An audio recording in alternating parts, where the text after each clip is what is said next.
All right. Let's see it.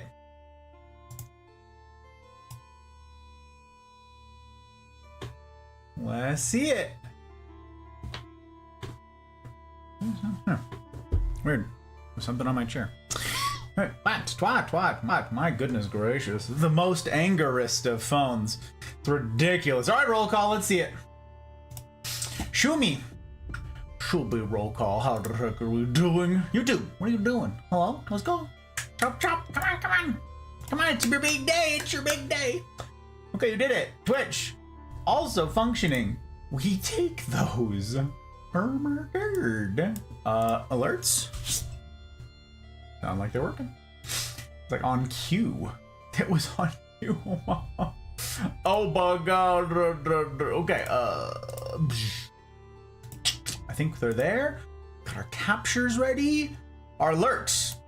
Last, and certainly not least, our lurks. Are we taking care of our people? Do we have our MySpace top 8? We do. We do. It's true. Okay, like full disclosure, there are way more than 8 of you live. But we had to choose. We gotta pick and choose. We gotta get choosy. You know? We gotta get choosy. We gotta be like...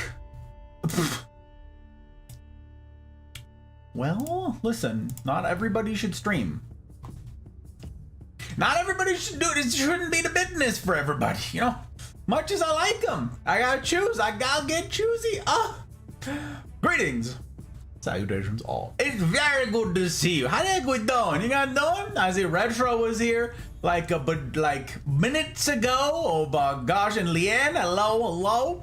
Hope your stream went well today, my friend. Sleepy. Oh my god. Getting 1% better each day. I love that, Retro. I love it.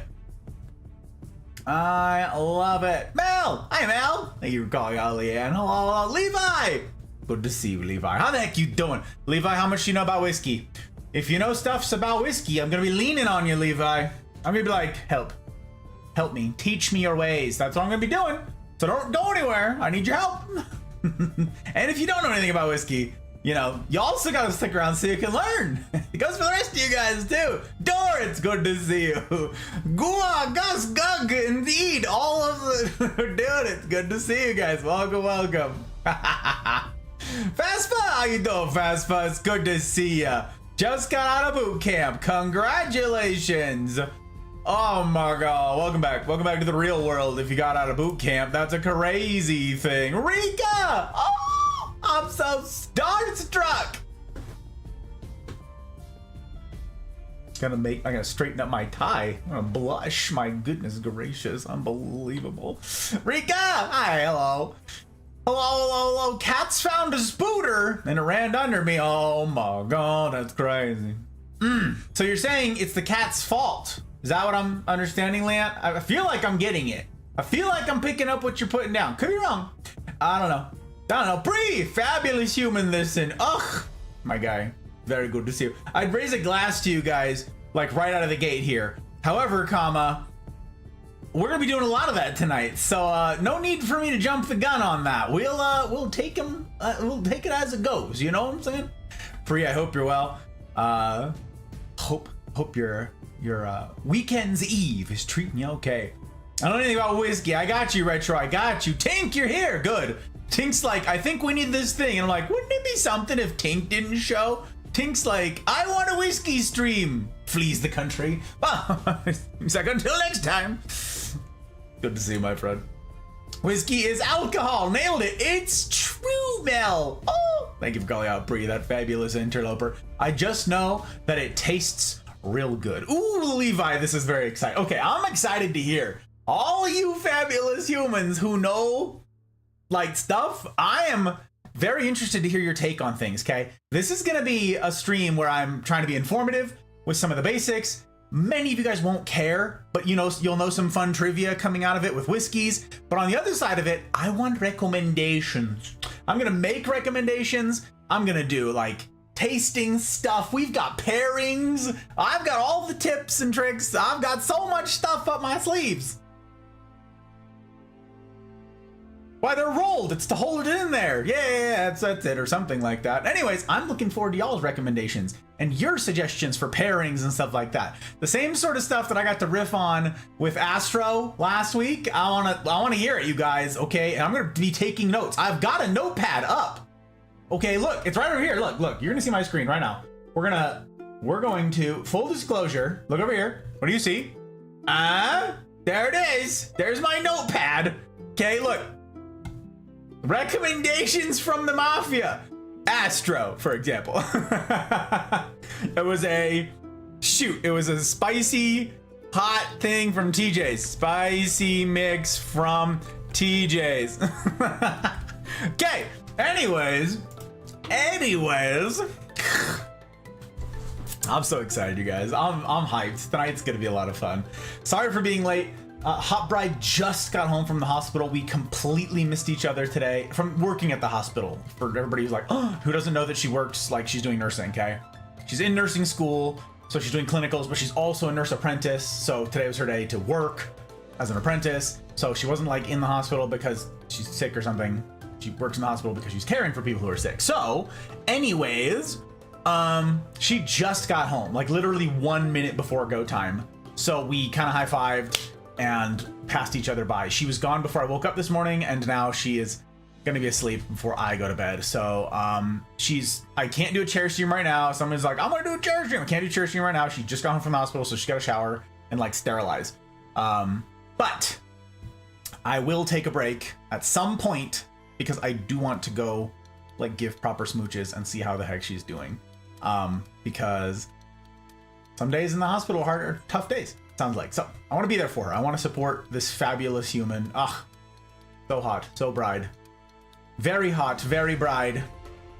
Scroll. Hydrate. Skittles, what I do to you?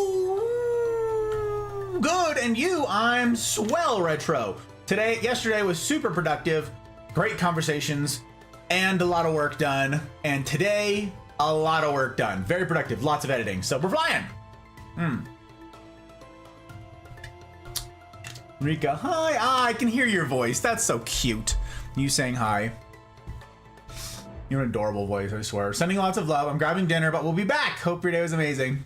Thank you. I'm so glad to have you.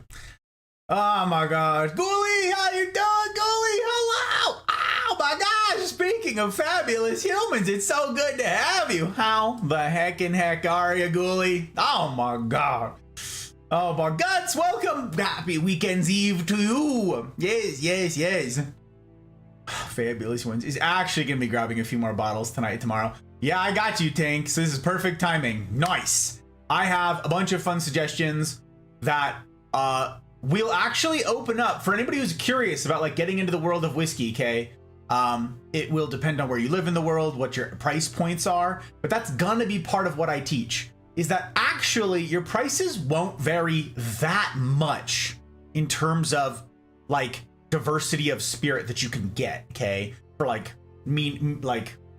reasonable prices, because I would pay the same, like I paid the same at the distilleries in Scotland for the prices that I can get it here for a couple things, okay? The boys are like, oh, I'm gonna get this. Then we got home and it's like cheaper at Total Wine. And I'm like, why is it more expensive at the source? And then we had to transport it home. Blah! So anyways, it's not the end of the world. I've got a ton of suggestions for you guys that won't break the bank and that will give you some diversity in your bar so that you can experiment and learn how and see how this goes. The one thing in particular that I'm excited to get to is pairings, because you will find, as I have, that you can take a really budget whiskey, okay, and make it holy crap amazing depending on what you have with it. Okay, depending on what you're eating with it, if you're having a cigar, if you're having a beer, like there's a whole world out there that I am just figuring out, okay? But I've been sussing this out for a spell now, and I'm like, there's something here, and I need to get to the bottom of it, by gosh, by golly. I'll tell you guys what the experts say, but you know, bollocks to them. What do they know, huh? No, what do they know? Plus, it doesn't really bear on you guys. if you don't have that refined palate. So this is really going to be sort of a down and dirty intro for plebs. Am pleb. Yes, I've tried some nice whiskeys, but still am pleb. I know some stuff, and I'm going to share what I know. And then you'll be like, oh, that was it. Oh. Oh, that's all then. Puts notepad down. That's what, maybe. Who knows? We'll see. Love me some Hennessy. Oh, you know, I actually don't remember the last time I had Hennessy, Levi. And I suspect that that was, because for anybody who doesn't know what Hennessy is a cognac. I haven't had that since I started learning things about booze, okay? Since I learned about bartending, like, I think the last time I had Hennessy was the, like, very, very right before I started mixing drinks, or doing any of this sort of stuff. So, Suki! Hi, Suki! Oh, Suki. Okay, Suki, I have to ask your permission for something. This is the permission slip. I'm doing it live right now, so there's a recording of it. Suki, I'm editing right now, okay? I'm editing down a talk from a very long time ago, all right? It's on friendship. It's 3 talks on friendship. I'm editing down the friendship series right now, okay? And I use you as an example for something. I'm gonna be vague here, but I've already spoiled too much, okay? I use you as an example of someone who's being a good friend and who has historically been a good friend. Can I leave you in the video for posterity? I mean, by you guys being here in chat, you consent to being, like, recorded. This is in the recording. It could go into an edit. Just wave. You guys can say it in chat right now. Everybody who's here, hi YouTube. Everybody, hi YouTube. You guys can do it, okay? Just right over in chat. Let's see, because for posterity, you want your names to show up right here, all right? Hi YouTube. So I'd be honored. Bet. Excellent. We have it in writing. That's very good. It's very good. Thank you, Soki. Because yeah, I have a lot of good things to say about some of yous fabulous humans. Gotta say. And I was going through it. I was like, oh, so I used Suki as an example. Yes, she's such a good example for this. And I'm like listening to past Gus talk, and I'm like, yes.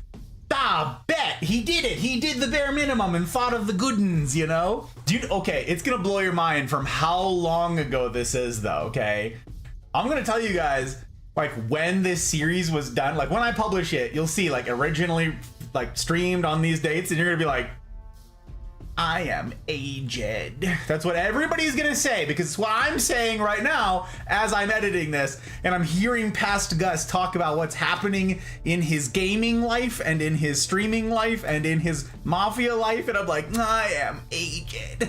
Oh my god, it's crazy. Oh my gosh.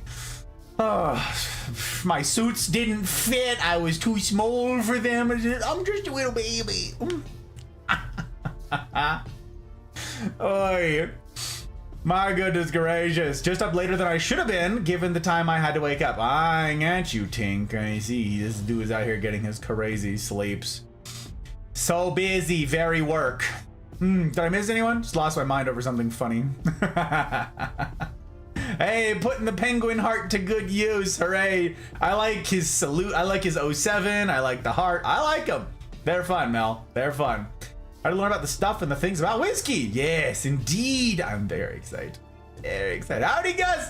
Jack, it's good to see you. Scrum Tush time zone to you, sir. Because also that's wishing Scrum Tush time zones upon myself, because we are in the same one.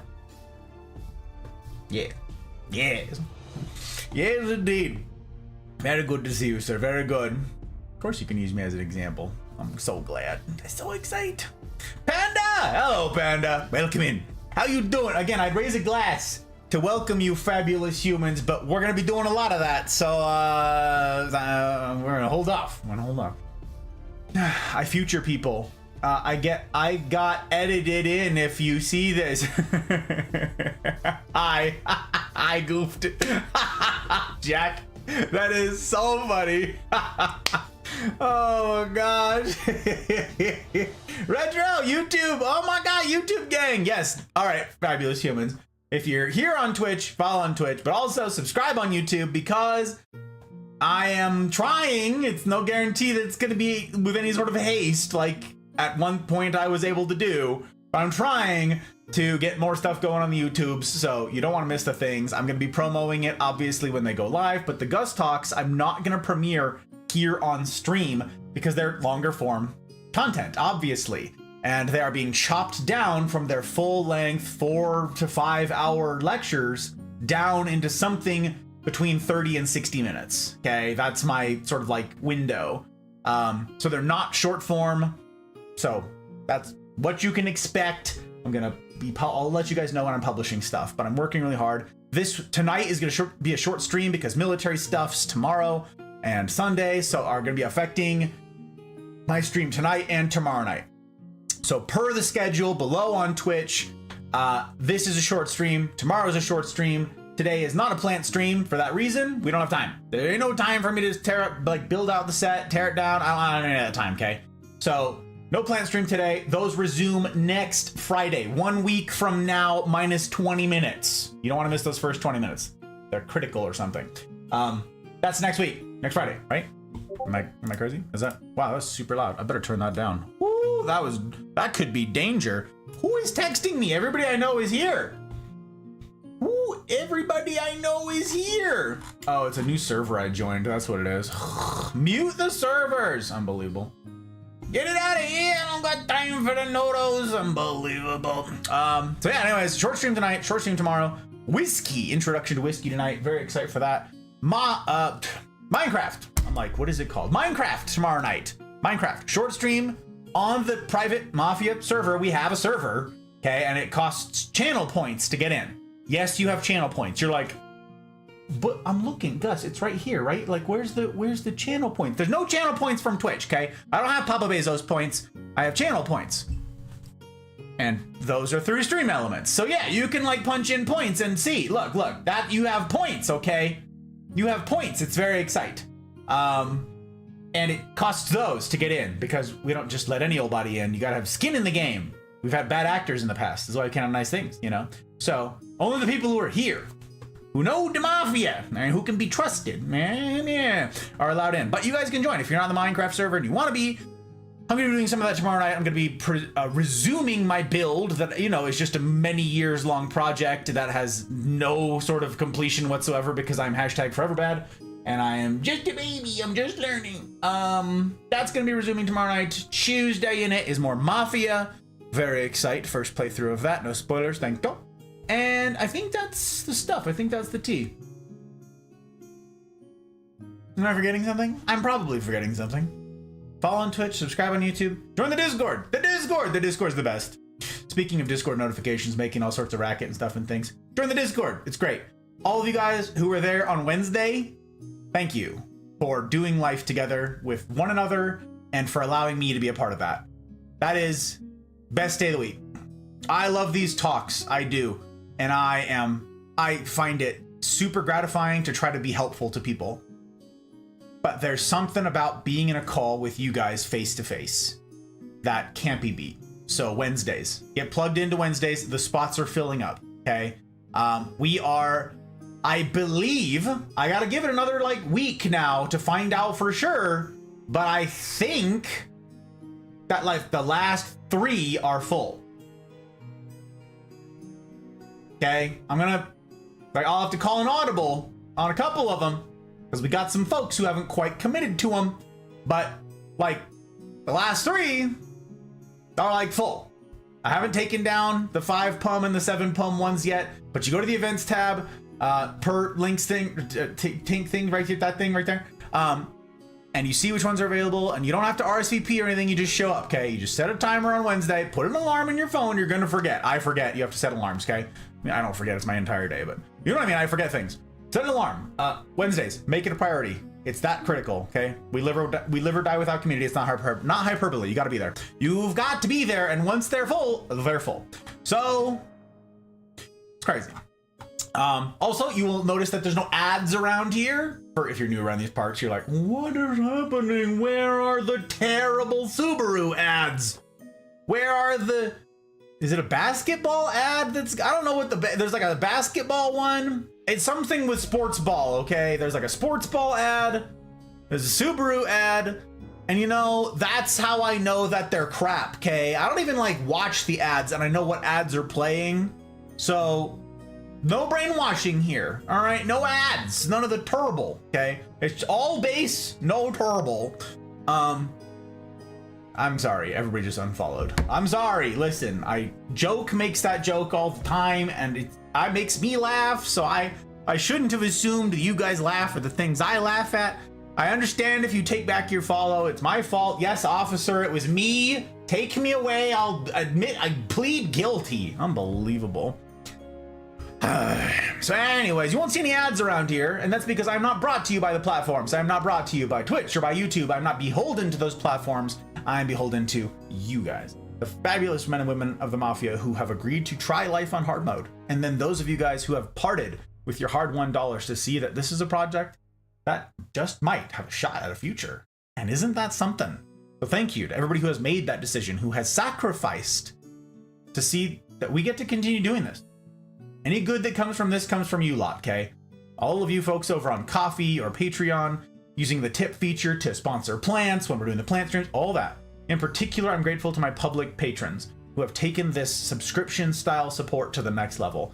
Aki, Bootless, CJ number 2, Dano, Leanne, Ferret, Goose, Jen, Joke, Abby, Marty, Karma, Pre, Fausty, Zen, Ryan, Thump, Tech, Mouse, Trotsky, Pell, Dragon, CJ number 1, and Zin. Woo! Those guys. Those fabulous humans. Thank you. And if you're in a season right now where financially supporting is just not an option because you need to expand your whiskey collection, I understand. Be here with your bandwidth. Tell a friend. Pull up your laptop. I don't know, whatever. Guide the raids. If you're streamers, raid yourselves, whatever. I've got a rising cutoff, by the way, for raid numbers. Floor is lava, all right? And that's because you guys know how much I gush about raids. You guys know how much time I derail when I get raided. So I'm raising the cutoff for raids. I don't know anybody else who does that, but I gush too much, okay? So I'm super grateful for all of you guys who want to do that. But that's just the way that the business cookie is gonna crumble, okay? That's the tea. Now you know the tea. Now you know the tea. Okay, I'm so far behind on chat. This is my own doing.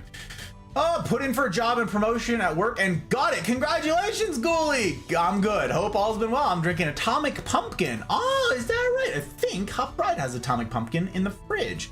She's big on the pumpkin beers, pumpkin ales, and stuff like that, the seasonal type stuff. Congratulations on your job, Ghoulie. That's so exciting.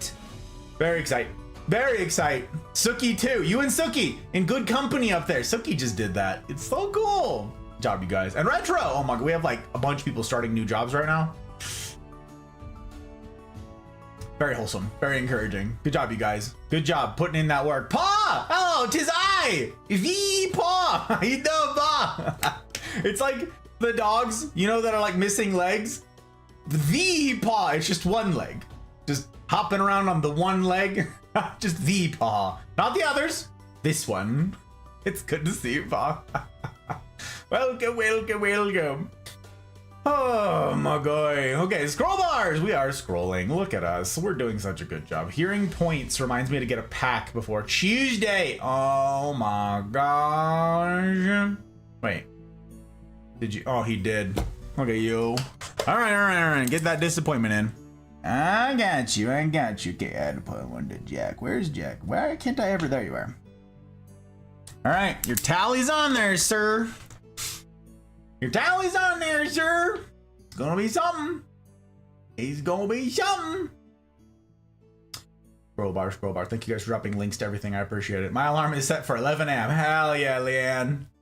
My alarm is set at 1900. I'm ready. Could be like me and accidentally choose all the CNRs. Hey, you heard about that, huh, Pa? Would you mind unselecting those, please? That's so stinking funny. Someone was like, wait, why is Pa in? And I was like, because he was excited when we started. And he's like, I want all of the humaning. No, and I can't, okay. I have an alarm. I actually went this week because I was rushing chores. Nice, dude. Pause the problem. Ah, God, call him out, Leanne. Oh, God, body bag him. Oh, no. I accept the blame. I did it. He says, I'm the problem. It's me. Puka, hello, Puka. Gaming with friends, so lurking without volume, but got you tabbed. Have a great stream. Puka, thank you. 07. Good luck with the games. Good luck with the games, gamer.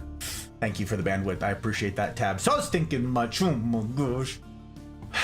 Gus gushing? I honestly, exactly. This is why we can't have nice things, Paul. It's me. I'm the problem. I don't know how it's on fire. All right, gang. So, let's see. Before we kick this sucker off, before we jump in, would you guys mind? I don't hear shower running anymore. Would you guys mind if I go check in with Hot Bride, give smooches? Now's a good time to use the restroom ahead of time. You don't. Nobody redeem chair stream. Okay, this one's on me. These points are on me. But I'm gonna go check in with her, give smooches. Now's a good time. Yeah, use the restroom if you need to. Grab yourself your own glass. Oh, anti-tilt, whatever it is. Okay, and then we'll jump in because we're gonna be flying. All right, we're gonna be zooming. I got a lot of ground to cover and not a lot of time to cover it. Okay. So let's do the stuff. In the meantime, I appreciate you guys keeping Chair honest. For those of you new around here and you might not know, Chair is not to be trusted. Chair is, oh, pot! Oh, you spent the points? Oh, no, wait. Nope, never mind. That was a chair redeem. Oh, good. Shoo, thank goodness. Don't spend the points, okay? You put that one space in there and it saved us. Okay, don't do it. Don't spend the points. I don't want to redeem them. I don't want to refund them. I don't want to make me jump through hoops, okay? I'll be right back. Sit tight, keep Chair honest. Yeah. All right, go to the bathroom. Fetch. Oh.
Oh, that fabulous woman. I'm so stinking proud of her, you guys. I can't. I'm so proud of her. She is working so stinking hard. What a work ethic. This Goyle. Graduation in December, you guys. Graduation in December. Y'all are into prayer? Pray. Let's get to the finish line, yeah? Let's do it. We're so close. We're so close. Alright, let me see here. Let me scroll bars. Scroll bars is.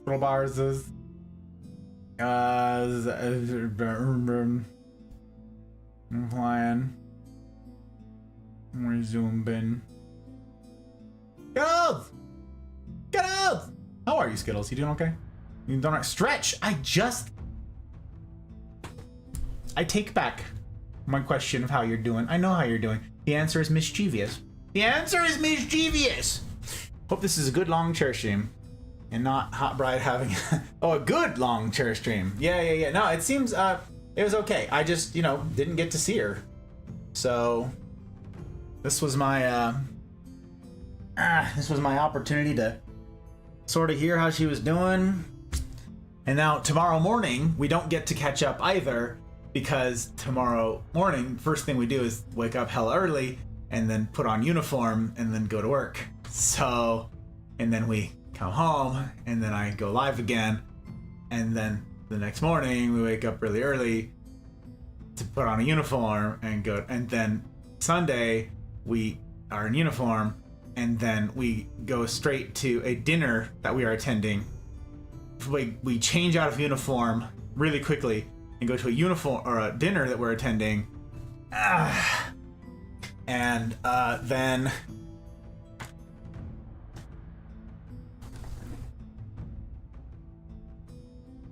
she'll be really sleepy at the end of the dinner because she's back on day shift now. So Monday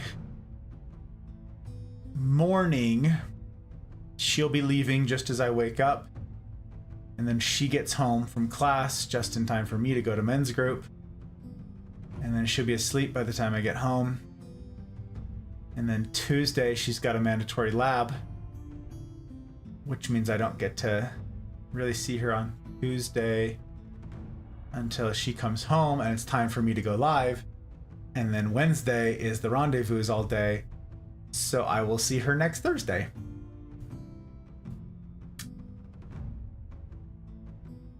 Oh nope, never mind, she's working clinicals on Thursday.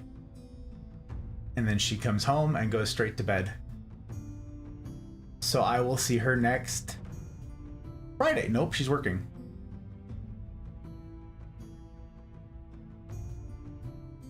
I'll see her next Saturday.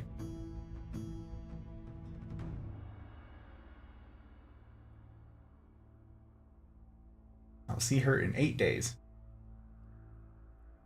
7.5 days. And we can catch up.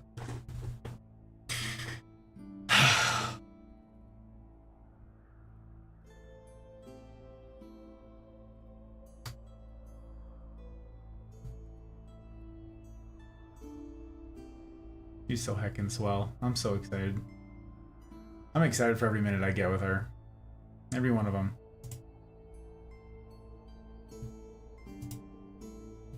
Every one of them. She got this. Hell yeah, Guts. Let's go. I'm okay, but the Poening smoke detector saga continues. I just got hit with an EMP. Just a small, localized EMP, Skittles. That'll solve the problem. Punctuation and grammar is hard sometimes. Facts. Actual facts. It's true. Also, making from scratch compound butter and bread. Oh, golly. We had the best from scratch bread at a friend's house a couple months back. Oh, I was just like, what? I was like, yeah, he milled his own grain. I'm like, stop. Stop. Unbelievable.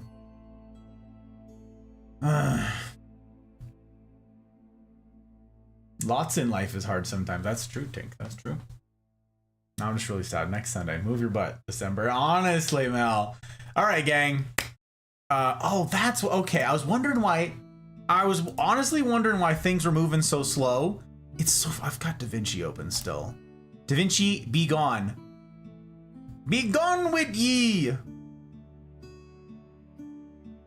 was editing just like basically right up till the stream, and I'm like, crap, and I just like grabbed all these bottles. I'm like, ah. A lot of this is gonna be from memory because I did not. Yes, save. I did not do a ton of technical prep for this. Oh good, that doesn't show up. Ha! Get bent, silly thing. EMP boombox. I can make that. Funny lamp. I don't need. Flying, but that's Red Bull. What? We're flying. Wait, Red Bull. What? Repost? I don't get it. I don't understand, Tink. I must have missed whatever it is. Whatever the context was, I don't know what it is anymore. It's all lost on me. I don't. So okay. Let's do it. Let's go. Let's get to it, baby.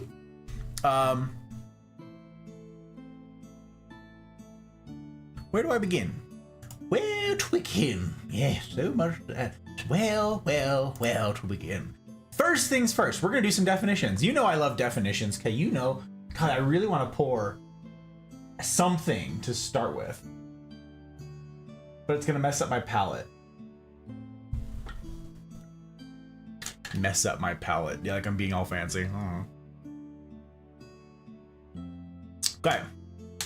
Cousin's been a baker for over 15 years. Ordered a carrot cake for work because last boss's favorite. Took one bite, ran to me like this. The best ever. Looked at him, grinning, nodded. Yeah. You're like, yeah, yeah. That's crazy.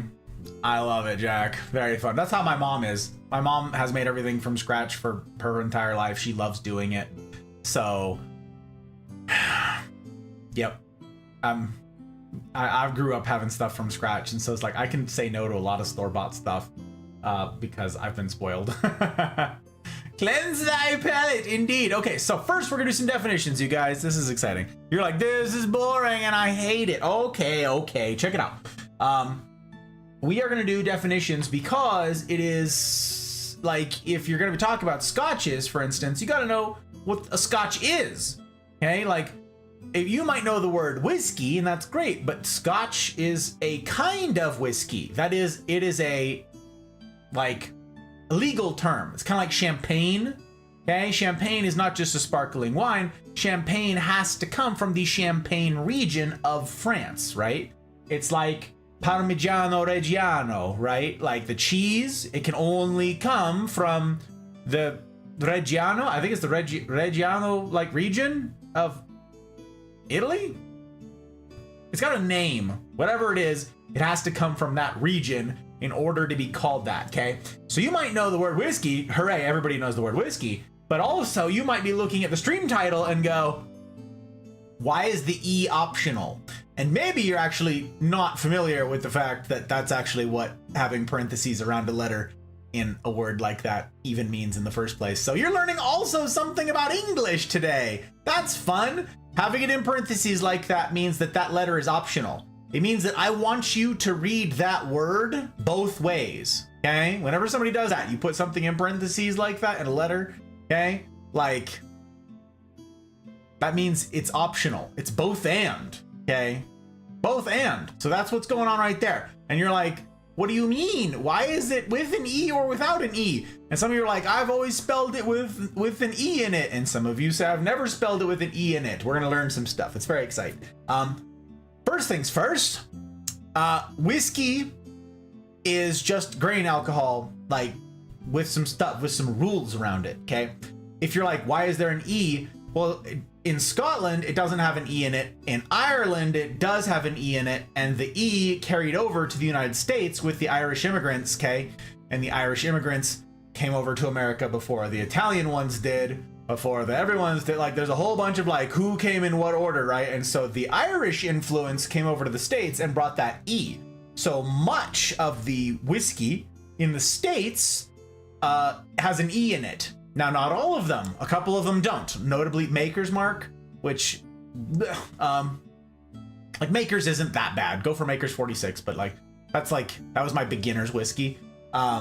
Maker's has no E in it. So there's no reason for that. It's sort of a pick your poison thing. There is no proper spelling per se. It's actually just preference, okay? In Irish whiskey, technically it should have an E in it. In Scotch whiskey, that is Scottish whiskey, it shouldn't have an E in it, but brands will do it differently. See, again, Maker's Mark in the States. So there you go. Helly, it's good to see you. Welcome in, welcome. Very good to have you. Very good, very good. Unless someone burns them all. Mel, no, Mel. Oh my God. I think it's from one factory in the right city even. $10,000 a wheel. Yes.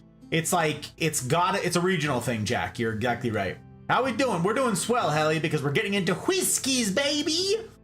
We're getting into whiskeys. It's so exciting. Okay. So let's go through some basic definition type stuff. Again, Scotch, you're like, oh, we're drinking Scotch. Cool. The word Scotch means Scottish.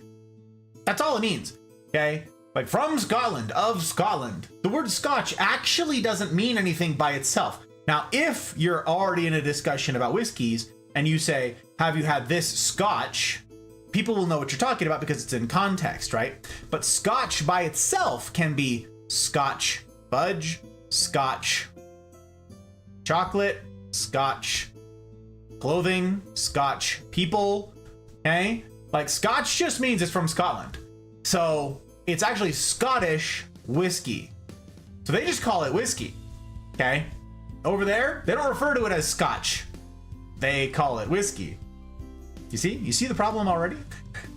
Marsh, you're here! Excellent Scotch butter indeed. It's very good to see you. You ready? You ready, my guy? You ready? I'm ready. Let's go. Check it out. I have a thing. We have a thing. We're going to show a thing. Check it out. Boop. This is how you know what it is. These are the rules. These are the rules, okay? In order for it to be Scotch by law, it needs to be made in Scotland, okay? You can follow all the other rules, and if it's not made in Scotland, it doesn't matter. Just like Parmigiano Reggiano, just like champagne, okay? All that stuff. You have to follow all the rules, and it has to be made in Scotland, okay? Just like bourbon has to be made off of like the Mississippi River in a handful of states in the southern, like eastern US, okay? That's how it works. So, check it out. Made in Scotland, number one. Number two, it's made of malted barley. That's how it all began. Malted barley, water, yeast. Okay, it has to have those. And then it can have some other grains in it too, okay? It can have other things mixed in. It can have corn, it can have all this stuff, but it must include these. It must include malted barley, water, and yeast, okay? It has to be aged at least 3 years. So a good example of this, this is the Ardbeg Wee Beastie. I've talked about it before. And you're like, I can't see that, it's a tiny screen. You're right. This is the Ardbeg Wee Beastie. See that number on there? That is a 5. This one is 2 years older than the bare minimum. But that's it. Not much. So this is a young whiskey, all things considered. That is a young whiskey. So, or it's gotta be, or a young Scotch whiskey. Having wine tonight. I got you, Marsh. Someday you gotta do a sommelier thing and I can learn me a thing about wine because I don't know.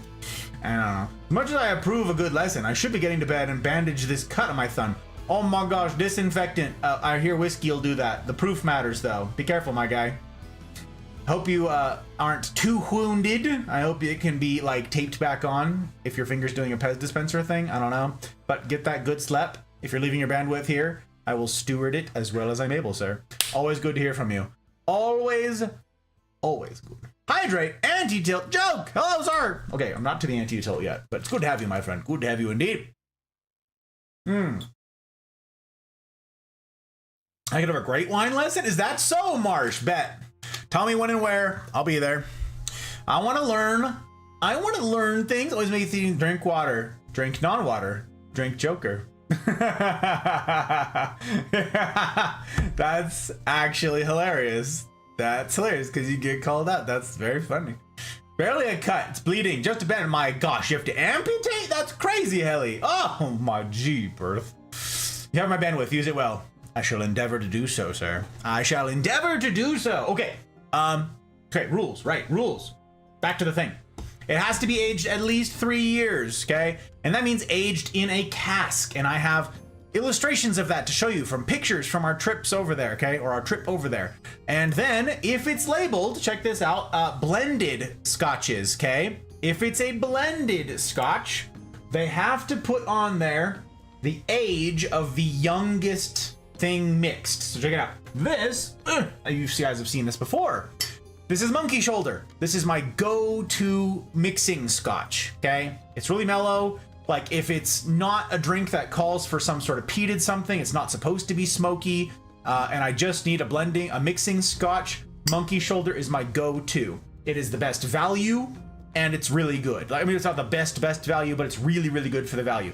But you see right on here, right there, blended malt Scotch whiskey, okay? Blended malt, we will talk about that. But this does not have an age listed on it. So what you know is that by law, the labeling has to include if they're gonna have a number on it, it has to be the youngest of the blend.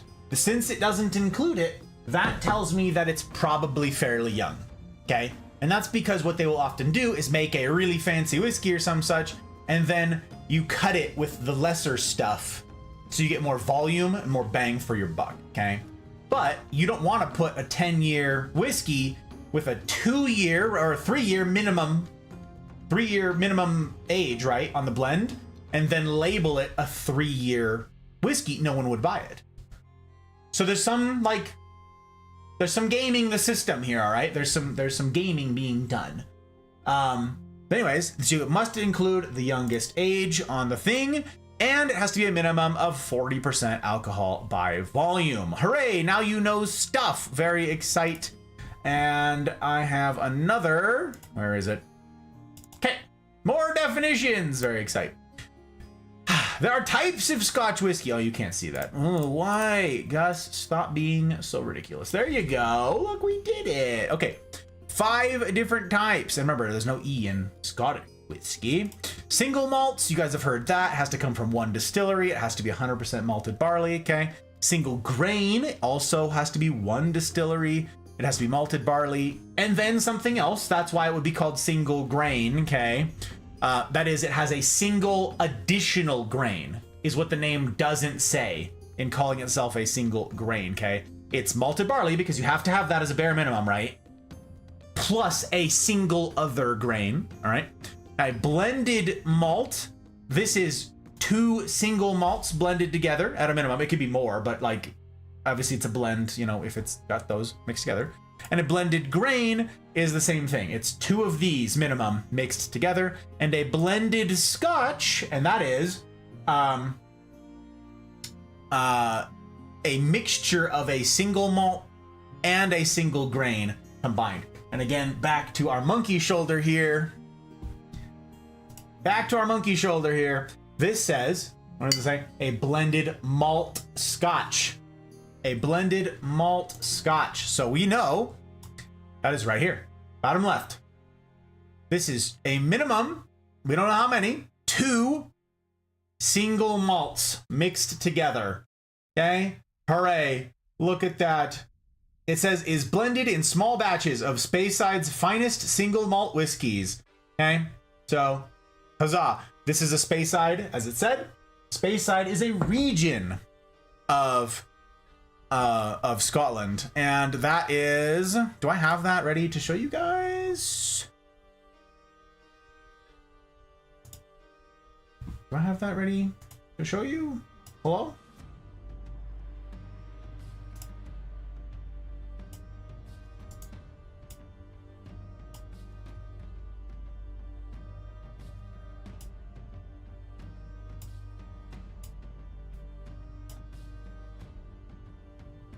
This is broken. Hello? Why do I bother pulling things up early if they're just gonna be broken? That's crazy talk.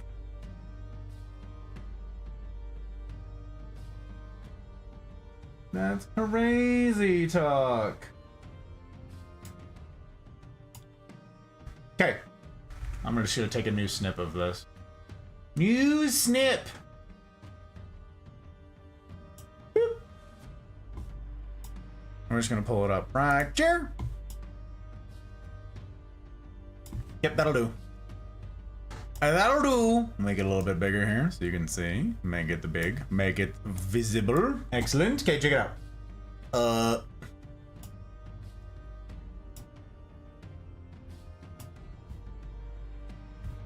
That's not the screen. That's the screen. That's the screen. Hooray! Okay, check it out. That is Scotland. For those of you who are not familiar with Scotland, okay? Down here is the rest of the UK. Okay. These are the regions of Scotland. That's Speyside, so that's where Monkey Shoulder is from. That's where some others, that's Speyside. All of the green is the Highlands, and that includes the islands. There's a bunch of people who say that the islands themselves are a different region, and therefore they should be treated differently. But by law, by Scottish law, by how they define things, it is not so, okay? All of the islands that are in green are the, quote, Highlands, okay?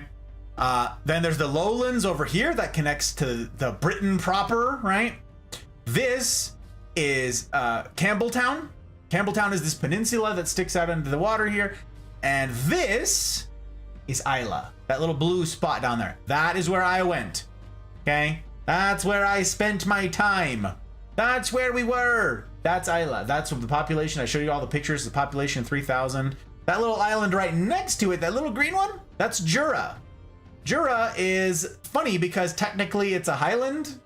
Like, it falls under the highland definition, right? But that's funny because it's not. It's like just this tiny little island right next to Islay. Anyways, I also wore my Islay tie tonight. This is the tie that I got from Ardbeg, from the self-same Ardbeg that you see back there. I got this tie in their swag shop on the island. I like it. It's still a tough tie to tie. It's the chunkiest freaking 100% wool tie made on Islay. Like, it's a whole to-do. It's a Scottish thing, that made in Scotland. All of the things. Okay, so now you know some definitions. Okay, I have a selection of, in like my regular collection, I've got like single malt type stuff. I've got the Monkey Shoulder a blend. I've got Irish whiskeys, I've got bourbons, I've got a lot of whiskeys, okay? Tonight, because I don't have unlimited time, I'm gonna focus on Islay. And that's because I have fun pictures to show you guys, for those of you guys who didn't get to see the wrap up from our time in Scotland. And also, I wanted to give you guys an entry point to Islay scotches, because they are world famous. You can say bourbon, and people will be like, oh yeah, okay. And that's just a broad term for like, typically people would be like, oh, American whiskeys. Great. Others, you could say Irish whiskeys. Oh, okay, cool. Pretty mellow whiskeys from Ireland. That's sort of what they're known for, okay? If you say Scotch, a lot of people will think of something like a Glenfiddich, all right? Or a Glenlivet, or a Macallan, or a Glenmorangie. Like, there's a whole bunch of like Highland, Lowland, Speyside whiskeys that everybody knows. And you're like, oh, okay, that's pretty, whatever. But if you say an Islay Scotch, if you utter the words Islay Scotch, Islay whiskey, that is famous around the world for one thing, and that's the peat. That's the smoke, okay? Now, other places imitate it. We've started doing some imitation of it in America. There's imitations in Ireland, and that's the Black Pits right there. That's a Teeling. Right there. That's an Irish whiskey, Teeling. We went to the Teeling distillery. It's in Dublin. It's right in the middle of frickin' downtown Dublin. But Black Pits. This one is done with peat. Okay, it's peated. A peated single malt Irish whiskey. which means this one's smoky. But nobody thinks that when they think Irish whiskey. That's not what comes to mind, okay? So this one's special. Now, if you say, like Ardbeg, if you say, oh, I have an Ardbeg 10, or I've got any Ardbeg, really. If you say, I've got an Ardbeg, people know exactly, or know anything about whiskey, know what you're talking about. Because an Ardbeg, any Ardbeg, but in particular like the 10, this is a peaty as hell whiskey. This tastes like a campfire. This, Lagavulin, Lafroig, all of the things over there, the Kilcolmans, the Bruich Laddie. Okay, the Bruich Laddie is actually not most of them. Not all of them. The classic Laddie and so forth is not super heavily peated, but there's exceptions. Anyways, what's on people's mind, if you know stuff about whiskey, is Islay equates to smoke. Okay, now more definition type stuff. What do I mean by peated? And then we're gonna jump into the tasting things, okay? Because I owe an anti-tilt and I want to drink. So, peated Scotch blinker fluid. It's barely a cut. Oh wait, I read that. When I travel to your neck of the woods, located your living room, dining room, table. Oh yeah, hell yeah, let's do it, Marsh. It's gonna be a good time. Made by a Cooper, yes. Mel remembered the thing, you guys. That's who people who make the barrels. It's very good. The casks. And on. Oh, it's so cold. Oh. Whew. Okay, we got down to freezing last night, you guys. It was like 27 degrees last night, I think. So like not that hard of a freeze, right? But 27 degrees, I think. So our house right now is a nice balmy 60 degrees because heat and cooling is expensive. So I just run the PC and stream, and that heats up the house. So that's it. I have my own personal space heater over here, and all I gotta do is stream to do it. It's pretty great. So yeah, anyways, thank you for the blinker fluid. It was quite refreshing and cold, and oh my god, you have great power. Use it responsibly. Or don't. I'm not your Uncle Ben. Ellie, sorry, I know you're already gone, but that's hysterical. Heck yes, I love monkey shoulder. Do you, Marsh? Do you mix with it? Do you like sipping on it? I don't mind sipping on it at all. I think it goes well with a whole bunch of good stuff. Like, it's perfectly good budget whiskey. And it's great for mixing. My go-to. You get snow? No snow. I don't think we're gonna get any, Mel. Not so far. If it was gonna be, it was gonna be last night. We didn't get any, so nope, no snow. Okay. So peat. When you have the barley, okay, the barley, it's a grain. I'm not giving you a very unscientific explanation here, but this is just the way the cookie crumbles. All right. As the barley starts to sprout, okay, in the process of like drying it out and all that jazz, as it starts to sprout, you don't want that. Like, sprouted grain is great for bread and all the rest of that stuff. Like, you can get sprouted grain bread, sprouted grain muffins. You can get like healthier foods that are sprouted grains, right? They're not super ultra refined and so forth. But you don't really want that for the whiskey making process. So what you have to do is heat it. Okay, this is where the kiln comes in. So the way they would do this is they'd put it on the floors to dry them out, okay? And you have these racks, these rooms. I have a picture of this. I don't know why I'm just like telling you this and not showing you the pictures like a dingus. I literally have pictures of this process. It's very embarrassing that I didn't have this ready to go. Very embarrassed. Get it together, Gus. Is that the room? Is that it? Yes. Excellent. It's just gonna take forever to open anyways. They would lay out the grain to dry, okay? Because it needs to be dry for this process. You don't want it to be wet. You don't want to introduce, and you don't want mold and stuff like that. So it needs to be dry.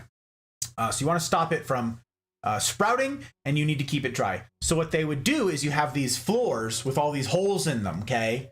These like drying racks, basically, that are whole levels of a building and ladders that go up and so forth. And you spread the grain out on the floors. Now, the grain is big enough that it's not going to fall through these holes, but heat can travel through these holes, all right? And they'd light fires underneath, and that heat rises, and it keeps the place dry. Now, depending on what you burn, that smell of what it is, your fuel source, is imparted on the grain. System error? Well, fix it. Hello?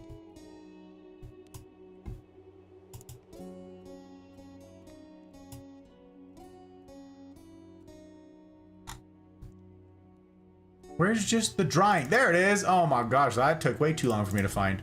The grain store. Excellent news.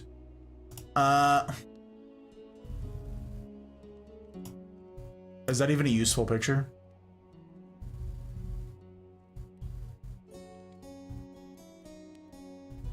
Sure. Here we go.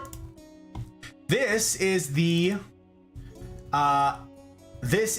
Middleton distillery in Cork, or outside of Cork. It's in Middleton. This is in Southern Ireland, but the process is the same, okay? You see these, they would apparently carry these sacks up all these flights of stairs. There'd be cats supposedly to catch the mice.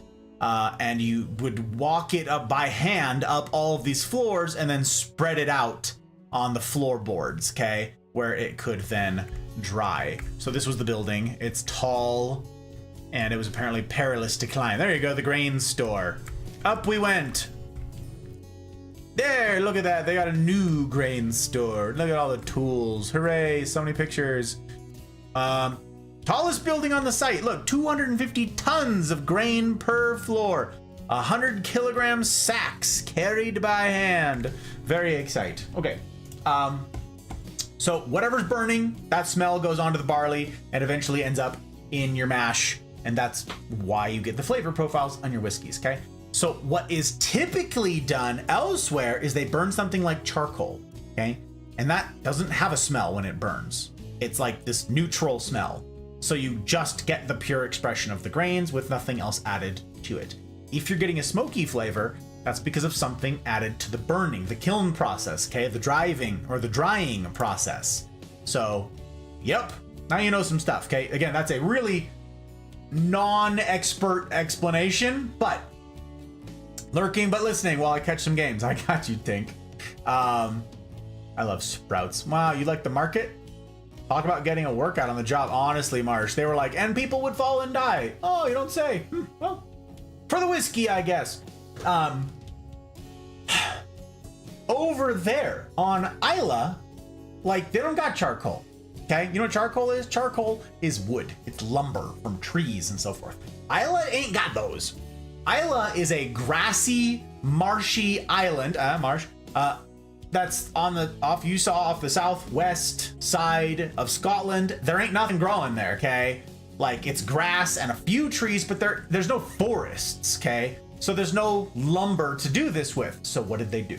What they've done is they harvest peat. It's bog moss, okay?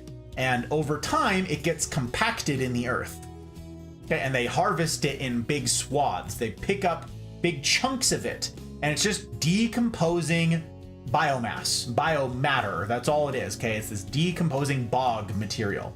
And they would scoop it out, chop it into bricks, let it sit in the sun to dry, and then voila, there'd be these black square brick things that you can burn as a fuel source, as a heat source, okay? But it's obviously really smoky and really stinky because of the way that it is, the bog stuff. So that's what they would burn for the kiln process. That's peat, that's the smell. Voila, now you know all the stuff. Okay, that's why the Islay scotches are predominantly peated. Now, this was originally not seen as a good thing, okay? And the Irish still don't like it, like to this day. They told us that. They look down on, they have always looked down on, and they to this day continue to look down on peated whiskeys, okay? They look down on the Scottish for doing this because that's for peasants.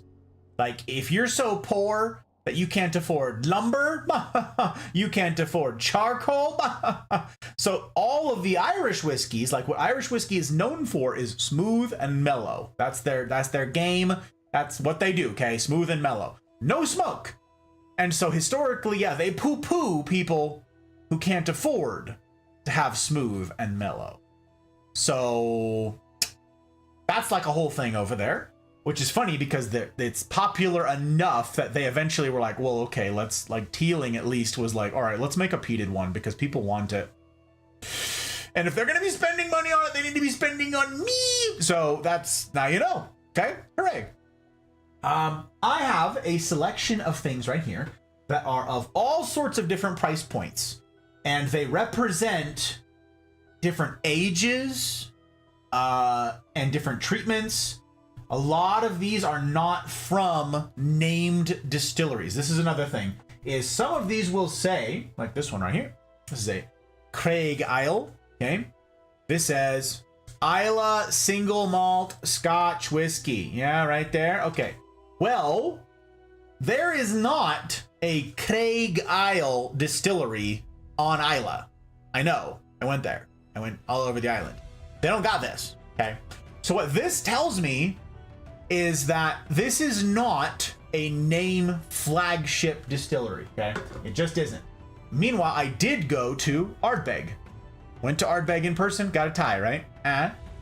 Went to Teeling in Ireland, and they've got a distillery for that. Kilcolman, we didn't go to Kilcolman, but it's there. It was one of the distilleries we went to. Right there, Bruichladdich. We went to Bruichladdich in Port Charlotte. We went there.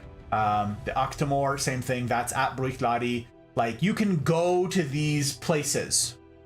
Meanwhile, that's not a place. That's not a place. That's not a place. That's not a place. Okay? So what they do is a lot of these distilleries will contract with sub-mixers, and they will provide a finished spirit to these other companies who buy it wholesale from them, and then they age it in their own casks. They maybe do their own blend. Maybe they do additives to it, okay? They might blend it together and make something like Monkey Shoulder, right? They can finish it in a sherry cask, perhaps. We'll talk about ones that do that. But they will do their own treatment to it, and then they get to, by law, because they bought it, they just bought it as a neutral spirit, right? Then they get to put it under their own label. So Craig Isle is not a flagship distillery that you can walk into and get a tour, which means it's cheaper. It's usually that way. Is it guaranteed to be like that all the time? No.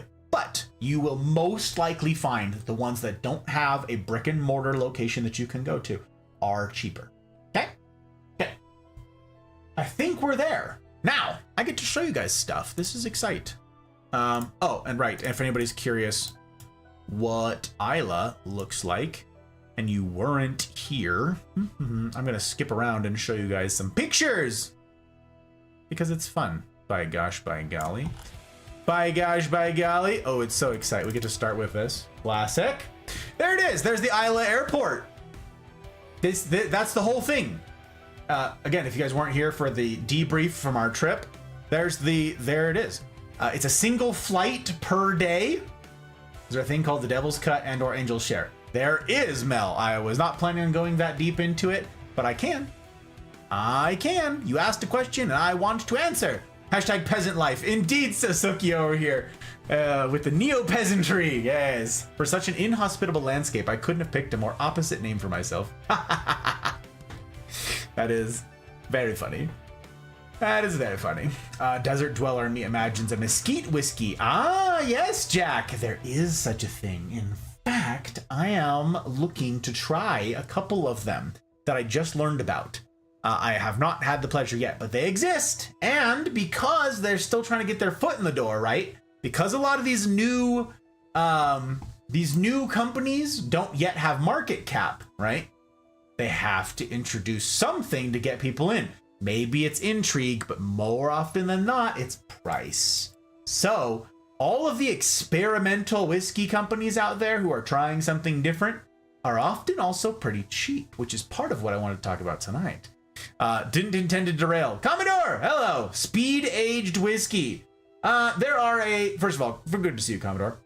There are a handful of methodologies, you guys, that people have tried to employ to speed age a whiskey, but the reason that the aging process is what it is because of the casks that they go into.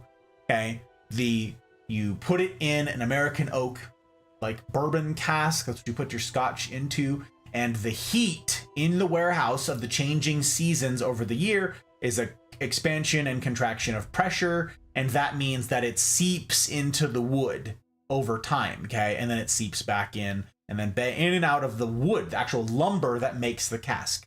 And that's a big part of the flavor. And so if it's too young, it won't have very much color or any color. It's just like clear. And it won't have any oaky, woody flavors that come from the actual barrels, the casks. Or if it's in a previously used cask, like a sherry cask, it will take the flavors of that sherry in that lumber, and now it's part of the whiskey flavor profile, okay? What people will attempt to do is manipulate the pressure to force it to do this with time, like in a condensed amount of time. And that's something, but the kind of the crappy way that people will do this is they will take, you guys are familiar with like cooking, you know, like smoke, like liquid smoke. You could sit there and put meat on a smoker, right? And you got to burn pellets and you got to keep that smoke trapped in there and cycling. You get like something like a Traeger, right? And it cycles the smoke around and you got to leave that smoke on there for a couple hours, maybe even days, depending on what you're doing, right? And you get that nice smoky flavor. And some people just cheat and go, well, I want a smoky flavor, so I just put crappy liquid smoke on it and voila. It smells, it tastes smoky. People will try to do the same thing with whiskeys, okay? Well, it comes with a burnt charred oak flavor. Cool. Let me just add some liquid smoke or something like that, okay? You just add it to the mix and you go, voila! We saved ourselves 5 years. Is it the right kind? I don't know, Commodore. I don't tend to have a bunch of terrible whiskeys around. Anyway, I don't know. I don't know enough about it. I don't have a refined enough palate to actually weigh in on this. Also, Joey T! It's good to see you, Joey. Welcome in. Welcome. It's expensive not because of time and space, but you lose alcohol. Yes, you do. And that is that is actually to Mel's comment about that. That is how that works. Let me show you. Back to the Middleton Distillery. Back to the distillery we go. Okay, we're here. Scroll bar. Big giant pot stills. Hooray. Look at us. We have history. So much excite. Oh, you can't even see all those. Good. Scroll bar. Where is it? There it is. Excellent. That's how it works, okay? When you first put a whiskey into the cask, it looks like this on the left, okay? This is a cask that just has a clear side so that they have this for their tour so that you can see how this aging process works, okay? So right there, that is a brand new spirit and you can see that the thing is full, yeah? This is, it says on there like how long they've been aged. I feel like, I can't remember how long they were aged between them, okay? But this is like 5 years, this is 10 years, this is 15 years, and this is 20 years. Something like that, okay? It's not quite that much. I don't think they would have that shown here, but this is the effect, okay? Over time. And that's because a bunch of it actually does evaporate out. And that is what Mel was referring to as the angel's cut. The idea is that the angels are floating around and they want some. So that as that spirit evaporates off, that's what they get. Okay, so that's the angel's cut. The devil's cut is... Why am I blanking on what the devil's cut is? Someone here knows, I'm sure, but I'm pretty sure it's like what's in the wood. Okay, so like when you finish and you empty that cask, you pour it out and it goes into its bottles, right? Some is still in the wood. Now, what you do is, if you're a bourbon company, for instance, you sell those used bourbon barrels with the wood still, they're charred oak and they've still got the bourbon soaked into the wood. You sell those to Ireland. You sell those to Scotland. No joke, we send over massive amounts of barrels, empty barrels from the American South to Ireland and Scotland because they want to age their whiskey in American oak, charred oak casks, okay? And like ex-bourbon casks. So that's what's in there still. And so you've got all this moisture that's still in the barrel. You can picture this really well, like with a, for those of you guys who've had like wine ever, right? You get the cork, you take the cork out, and you see that there's like red staining on the cork, yeah? Like if you've got like a ye olde cork on it, it's not one of those plastic ones. The cork itself has soaked up some of that wine, right? And like you can't get it out of there, like it's in there now. You can get it out of there. If you put spirit in that bottle and it like sloshed around and it sat in there for enough time, it's gonna go in and out of that cork, and now that wine that's in that cork is gonna make its way into the rest of the spirit. Et voila, you have something like a sherry cask finished whiskey.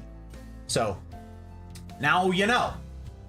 Now you know. I'd love to taste them side by side, see if I can A, tell the difference, and see if B, that's hilarious that it auto-corrected your B to the sunglasses, dude. That's hilarious, Marsh. See if I like one versus the other more. Yeah, there is. I have so much to say on that. I really need to hurry along. Be awesome to take a tour there. It was okay, Joey. It was fine. I guess it was interesting enough, but for the price, I would have skipped it. I would not recommend it. 4 shots, rubbing alcohol, heads, nail polish remover, hearts, whiskey base, tails, funk. What?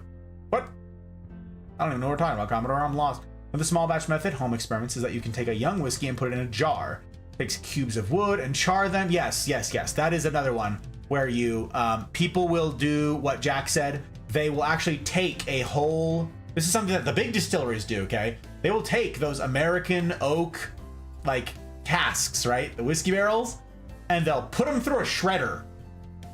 And they take all those chips, the big old chunks, and they put all of that in the whiskey because it's just simple math, right? If you've got the existing cask and it's solid, yeah, there's only so much surface area that it can interact with the spirit, right? And like breathe, inhale, exhale. There's only so much surface area. So if you like put it all through a freaking tree shredder and you put all those chips in there, that obviously way increases the surface area. So there are a bunch of distilleries around the world that are experimenting with that very thing. And they're seeing what kind of lumber, how much, how big of particles are we talking about? Do I need to strain it then? There's a whole lot of experimenting going on, okay? And the experimenting room at the Middleton Distillery is actually really cool, very high-tech stuff. Really interesting. So we'll see what happens in the world of whiskey in the years to come. We shall see. Jack barrels are used to make Glenlivet. Something like that. Something like that, Commodore. I don't know like which all ones, but yeah. Yep. What was the price of the tour? Joey, that particular tour for the Middleton Distillery, it was like 85 euro. And absolutely not worth it. There's nothing that I learned on this tour that I didn't already know. I got some cool pictures, I guess, but this was not news to me. And the tasting part of it was very, very underwhelming. As opposed to the Ardbeg one that I didn't get to go on. But my friends all did. Not all of them, but most of them did. And they had a grand old time and came out absolutely staggering sloppy drunk because they got to drink straight from the casks. Okay? Like they pulled straight out of the freaking barrels and they're like, here you go, buds. And they were like, woo! So they got their money's worth there. The Middleton Distillery, and that was on Islay. The Middleton Distillery in Ireland, by comparison, really, really sucked. So, not worth. Not worth! Distillation terms, not aging term. I know them from watching Moonshiners. Oh, I see. You know how French people are stereotypically associated for quality wine? I talked to somebody from Normandy and he said, I just get the cheap stuff in boxes from the grocery store. Oh, well, all right. Got you, Commodore. I understand. Would it be good for beginning whiskey drinkers? That's I would say probably go on the regular tour then. Go on a regular tour. This was supposed to be the VIP tour. That's what I don't recommend. They told us that we had to wear these safety vests because we were going to be going to like where the workers are and the like hazard and they need to know who's on the tour. and like we were gonna go see behind the scenes. No, that's not true at all. Like we were on a shut down portion. Like across the street is like the new modern Sky High distillery. We were in their old ancient distillery. That's like now it's just for tours. We didn't need vests on. We didn't need any of that crap. It was a total waste. Oh. And we were like supposed to get special access. So we got special access to a house that's on the property, which is an old house that the master distiller used to live in or something like that. Okay. So we go into the house. They sit us down in a room right away. And they're like, here's this special whiskey. Here you go. Try it. It's the Crocker Legacy Barry Crockett. The Barry Crockett Legacy. Ooh my gosh, Middleton. It's such a fancy pour. It's like $600 a bottle or something like that. And it was disgusting. It tastes like I'm drinking black pepper. And I'm like, I would not spend that kind of money on this. I wouldn't spend half that money on this. I wouldn't spend a fifth that money on this.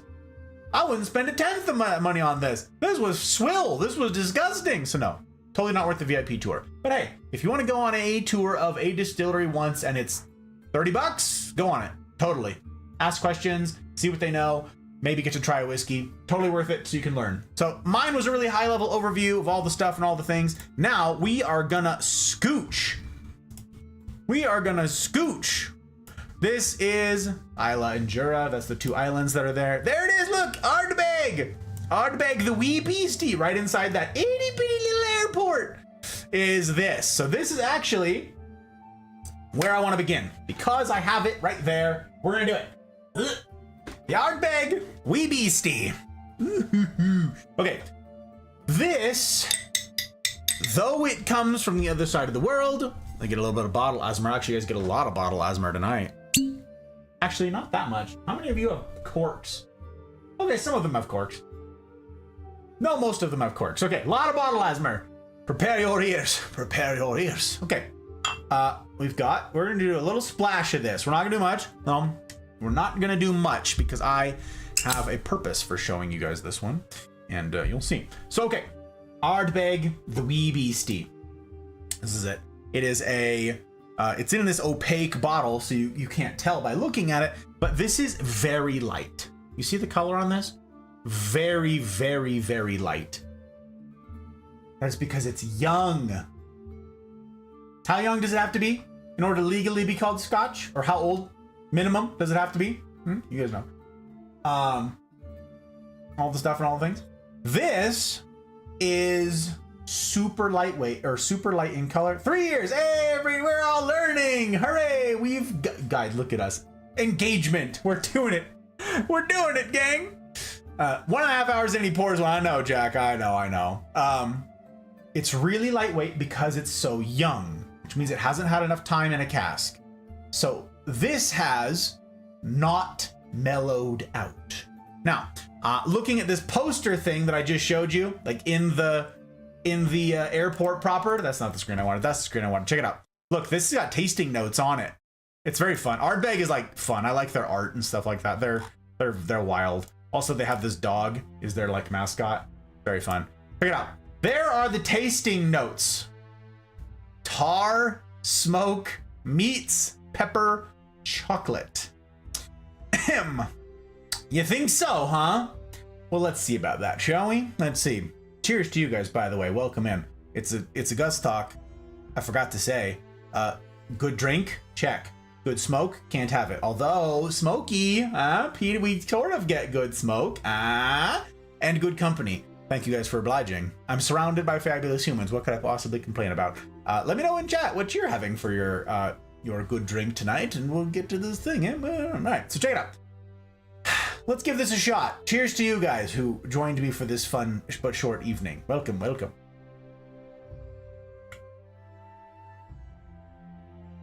Right, so tasting. There's a whole bunch of hoity-toity stuff out there about you need to get a snifter glass, which has that little stem on the bottom, so you can hold it down here. Some LEAs with wine will do the same thing. They'll say that's why it's stemmed. It's so that your hand isn't touching the glass, which isn't influencing the temperature of the liquid inside.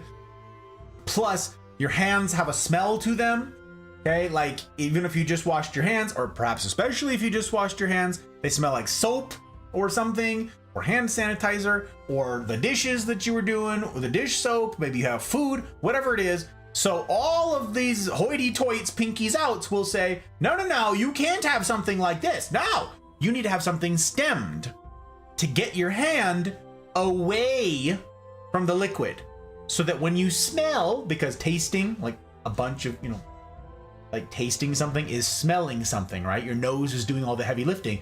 So you want your hand to be out of the equation. You want it to be far the hell away from what it is you're smelling, so it doesn't influence your palate. Okay, so bollocks to that. That's too much. I'm not that fancy schmancy, okay? Pinky's in. Reel it in, baby. Reel it in. Okay, let's see. Excuse me. We got, okay. Having educated guess, Cabernet Sauvignon. Oh, a cab. I got you, Marsh. Okay. Educated guess. That's a fun name. That's a fun name for it. I just had the one that I had for our Canadian Thanksgiving last Sunday here in the Mafia community Discord. Join the Discord, y'all. Was called Complicated. Or It's Complicated or something like that. It was... Having lemonade, I got you, Joey. Starbucks Cafe Verona K-Cup. Oh, I see you, Pre. I see you. Thank you for dropping links. I appreciate it, Retro. So, this is... Wait, you know what I haven't done in a little while? I have not checked my lurks. Oh, yep, okay. Everybody's rating out. Yep, okay. Rein it in. Too many links. Too many people. Too many tabs for people who are not live anymore. And we put friends before frames, not rain before frames. Oh, also you went live. Oh, I see. I knew I needed to check. I knew it. Okay, that'll do. Good enough. So anyways, your nose. The way that they will say, the way that the best whiskey drinkers in the world will say to do it is to be slow going with this. You don't just jump right in and taste it. You want to get a nose on it first, okay? And so they'll say, briefly introduce yourself to the spirit. You go, hello. How are you? You don't sit there and stick your nose into it and get a big, because that will scald your taste receptors, your scent receptors, because of the spirits. Especially if it's a particularly high ABV, you'll just burn your nose with that, okay? It's like sniffing hand sanitizer, all right? You'll just burn out your brain cells. So it's a brief, short, little introductory nose sniff thing, okay? A little bit deeper. And then you go in for a sip. Now, what you do with the sip is you take a little bit onto your palate and you sort of chew on it. You don't swish it around like it's mouthwash, but you just let it roll around your palate. You want to coat the whole palate, okay? So that's what I will do. You don't swallow it right away, so you can coat the whole palate. All right, watch. Now.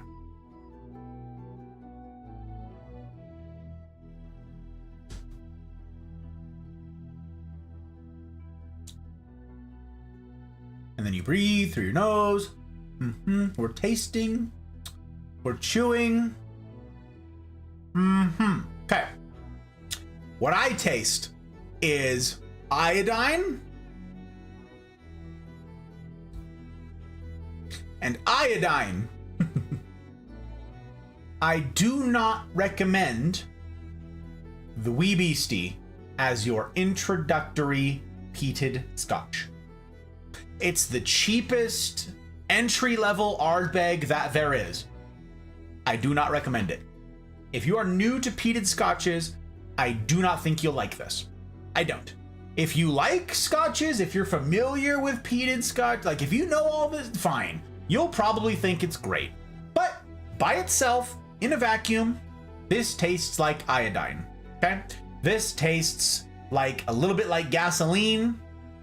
I've had this stuff for a while. I know what this is aiming for, and I'm like, yeah, okay, I see what it's after, but I also know what its compatriots taste like.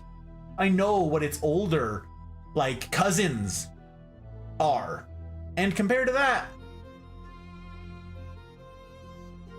it ain't great, okay? It's cheap, it's entry level. Now, it's not that cheap because it's got good marketing, but you could do better for far less money. So don't feel like, this is why I started with this one, don't feel like you gotta run out and buy some big name that you know, like an Ardbeg, because you might hate it anyways.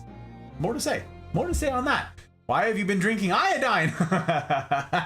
Mel, you'll know it. Like if you tasted it, you'd be like, why does this taste like a Band-Aid? Like it tastes like some medical, like some surgical tape or something. It's not, yeah. It's not, iodine's great for you actually. Ah, yes, the iodine thing.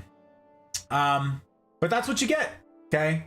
That's what you get with this. Now it says, what does it say? Tar, smoke, meats, pepper, and chocolate. Sure, there's some pepper.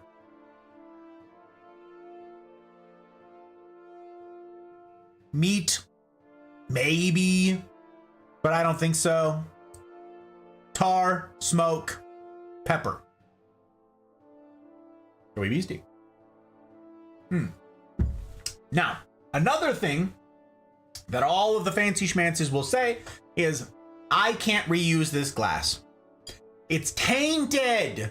And now I'm mixing whiskeys by adding something else to this. That's silly and I'm terrible. That's a foolish thing to do. You're not getting the true experience. Okay, I have tried all of these whiskeys before. I don't need to have the virgin experience with each of these things going into the rest of the night. I don't need to. I've had them before. If you really want to try a whiskey in a vacuum, yes, wash out your glass first, get a new one, whatever, okay? Do you. I'm not going to. I'm breaking all the rules because I'm, ain't nobody got time for that. Ain't nobody got time for that. Okay. Now, I mentioned that there's tricks, okay? Why will I drink this? You're like, why own this? Your palate may get more sophisticated, right? I don't wash any of my glasses. It adds flavor. How you doing, Delts? Good to see you. Welcome, welcome. Welcome. Why will I have this then? Why did I spend money on this? Yes, my palate is a little more used to this. Yes, I am familiar with the brand. Yes, I'm familiar with the genre of whiskey that it is. But if it tastes like iodine, why drink it? Glad that you asked. Good question. Very good question, questioner. The answer is, it depends on what you're pairing it with. Now, these things will say, and I've got some stuff to show you about this, about pairings. It's like wine. They'll say, this should be blend. You should have this wine. It's like white wine goes with fish, right? And you have red wine with poultry. Oh, this wine with beef, right? Like that whole thing. Okay. There's something to that, but if you haven't, like, if you don't do this for a living, you're gonna miss most of that. You're gonna miss most of that stuff. It's all gonna be lost on you. That's, again, pinkies out type stuff. So I've got some base principles here that I want to teach to you to encourage you to experiment. That's where the magic happens, okay? That's where the magic happens. What is your position on putting ice in certain whiskeys? Oh, ice in certain whiskeys. I see, got you. That is called cutting. I will make all sorts of blended or mixed drinks. I will mix up cocktails and so forth. And some of them you serve, quote, up. And some of them you serve over an ice block. But if you are doing a shaken drink, a stirred drink, however you're doing it, you're adding ice and you're stirring. That is melting and it is diluting the drink. That's what it's doing. So this is no different. If you, for instance, sure, I can try it with Josh. We'll try it with, back with the wee beastie. My goodness. This is not my preferred way of doing this.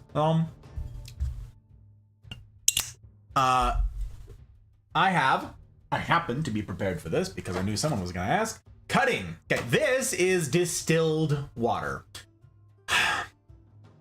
I have this in giant jugs like this, incidentally, because I have the carnivorous plants, and the carnivorous plants call for distilled water exclusively. And also I have a humidor with cigars, and all the humidification systems call for distilled water exclusively, so I happen to have distilled water around, okay? But this costs like literally 50 cents at Walmart or something like that, okay? It's not special.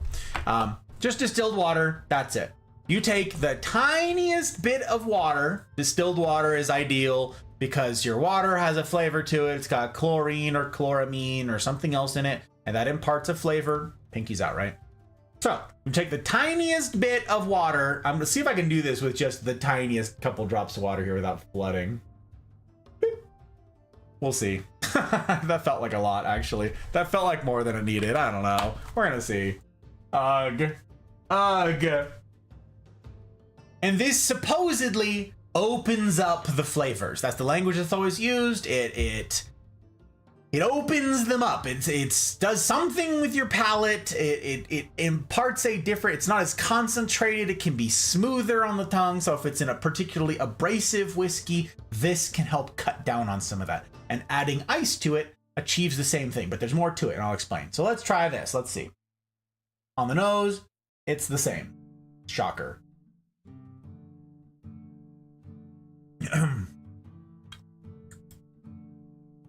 It is now diluted iodine. Cheers, bottoms up. Diluted iodine. If you don't like the taste of iodine, you won't like the taste of diluted iodine. No, it just tastes the same. Okay, some people are like, it needs to be a couple drops, it needs to be a little more, it needs to be less, it needs to be this. Adding ice, what ice does is, in the beginning, very little, depending on if you have an ice block or an ice cube or crushed ice, whatever it is, that's surface area, right? It's just like the barrel we talked about. It will melt more or less, depending on that, depending on what kind of ice you put into it. If you get a single ice little sphere in here and you put the rest in, there's going to be very little dilution in the beginning. So you're still getting a pretty strong whiskey, like up front. But as time goes on, that's going to melt more and more and more, and the thing is going to get more and more mellow as you go. So adding ice, I don't like adding ice because every sip that I take is a different drink. You see, in the beginning, it's got hardly any in it, any dilution, and by the end, it's super diluted. I'm drinking a whiskey because I like the whiskey, not because I'm parched. I don't need the hydration, right? I don't need extra fluids. I'm drinking the whiskey because I like that whiskey. And if you're drinking a whiskey and you don't like it, don't drink it.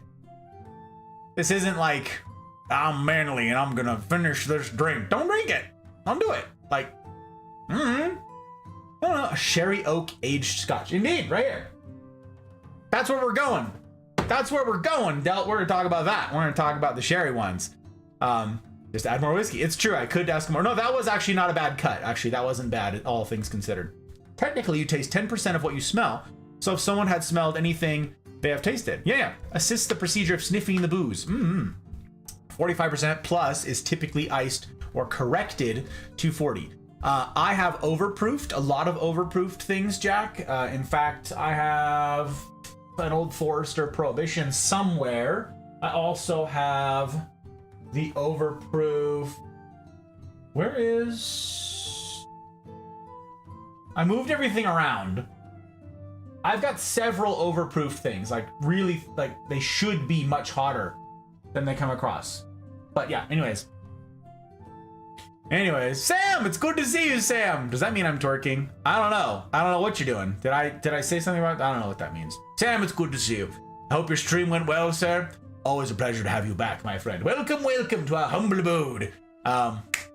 Typically use a small amount of whiskey and refill several times, pouring over the ice. And that depends on how fast you're drinking the whiskey, Marsh. Totally. This is your mileage may vary. So we talked about the plants, you guys. What's our phrase for all the plants? What's our go-to answer for every plant question that someone could possibly pose? What about this that I have? What about this that I have? I don't know about this particular thing. What's our answer? It depends. Mel knew. It depends. Okay? Hashtag it depends. This is like that. Will you like this whiskey? It depends. What if I try this thing? It depends. Your mileage may vary. Okay? Your mileage may vary. Do those metal whiskey cubes change the flavor? That is why a lot of people will use those Mel, is because they won't. They're cold is the idea, like whiskey stones. It will make your drink cold without imparting a flavor on it. But yeah, also you could just store, if you really wanted it to be cold, you can chill the glass. That's one thing. Get a good glass that's got a good amount of glass on the bottom of it, so it actually like holds the temperature. Or you could chill your whiskey. Like, the whiskey ain't going bad, but you could keep it in your fridge if you really want it to be cold. Me, I don't much care. Room temp whiskey is the way that it's like sort of meant to be, because it's different on your palate if it's cold versus hot. So icing it will change the flavor of it too if it's cold. So, hope you're well. Thank you, Sam. I appreciate it. And I appreciate the hospitality always over on your side of the interwebs. Yes, I do. I don't correct either, but that's a rule I heard. Interesting, Jack. Interesting. Spartan, it's good to see you, Spartan. How you doing? How's life treating you? Weekend's Eve finding you okay? Okay. So here's a rule that I want to apply to a lot of this. When I tell you guys that I'm going to my Monday Night Men's group, right? And I say that we have whiskey and we have cigars, and that's where I've tried a bunch of these things. I will tell you that this bottle, or any of these bottles, actually, the Wee Beastie here is a great example for this. We'll stick with the Wee Beastie for now. This tastes way different with a cigar. Way different. I don't get iodine at all. I get candy. That's the crazy thing that you got to understand about this. It depends on what's happening with your taste buds. Okay?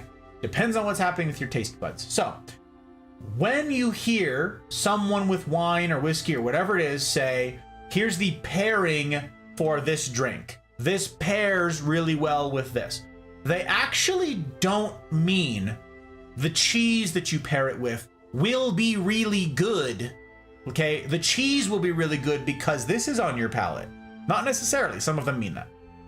What they actually mean, what sommeliers, what coffee masters will do, what whiskey folk will do, is actually having that on your palate will make your whiskey better. It'll make your wine better. It'll make your gin better. It'll make your, whatever it is you're doing, whatever the flavoring, whatever the tasting is that you're doing, adding that thing to your palate, the salty, the sweet, the spicy, the whatever, will make this better.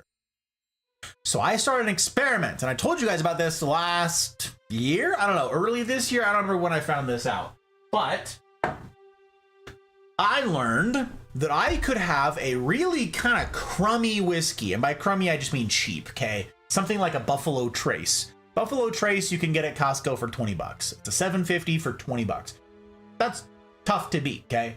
Buffalo Trace has a big distillery. They make a bunch of good stuff. But their flagship entry-level pour, Buffalo Trace, it ain't the best, okay? It's not awful stuff. You don't spit it out, but it's not great. But if I started with a Dunkel, that is, I had a German whiskey, a German Dunkel whiskey, or a German Dunkel beer. Now, I used to do this. I would bring a beer to men's group, because I don't assume that whomever's hosting has a bunch of pours for us, okay? And I usually bring a bottle with me to share, and a lot of people do that, but I never wanted to assume. And so some days every day, I always bring a beer. And that was not different this time, okay? So I had these German Dunkel beers. That just means dark, by the way, in German. So these dark beers. And I would enjoy that beer, and then I'd go pour a whiskey. And I could pour, I learned, kind of low-end whiskeys, and they tasted great. And I'm like, damn, what is this? Turn the bottle around. Buffalo Trace, huh? I must be a really nice whiskey. No, it's not. This is also why I say, don't break the bank. There's no need. You can find incredible flavor things by mixing stuff. By mixing your palate. Don't mix your whiskeys. I mean, that's you could try that someday, but that's not a thing. Not gonna do that right now. Instead, I want to show you guys some of this. Whoop. Check it out. If you are not familiar, this is just Total Wine. Total Wine is just a thing in the States. I don't know the rest of you guys who are like where you're at in the world doing what you're doing and all that.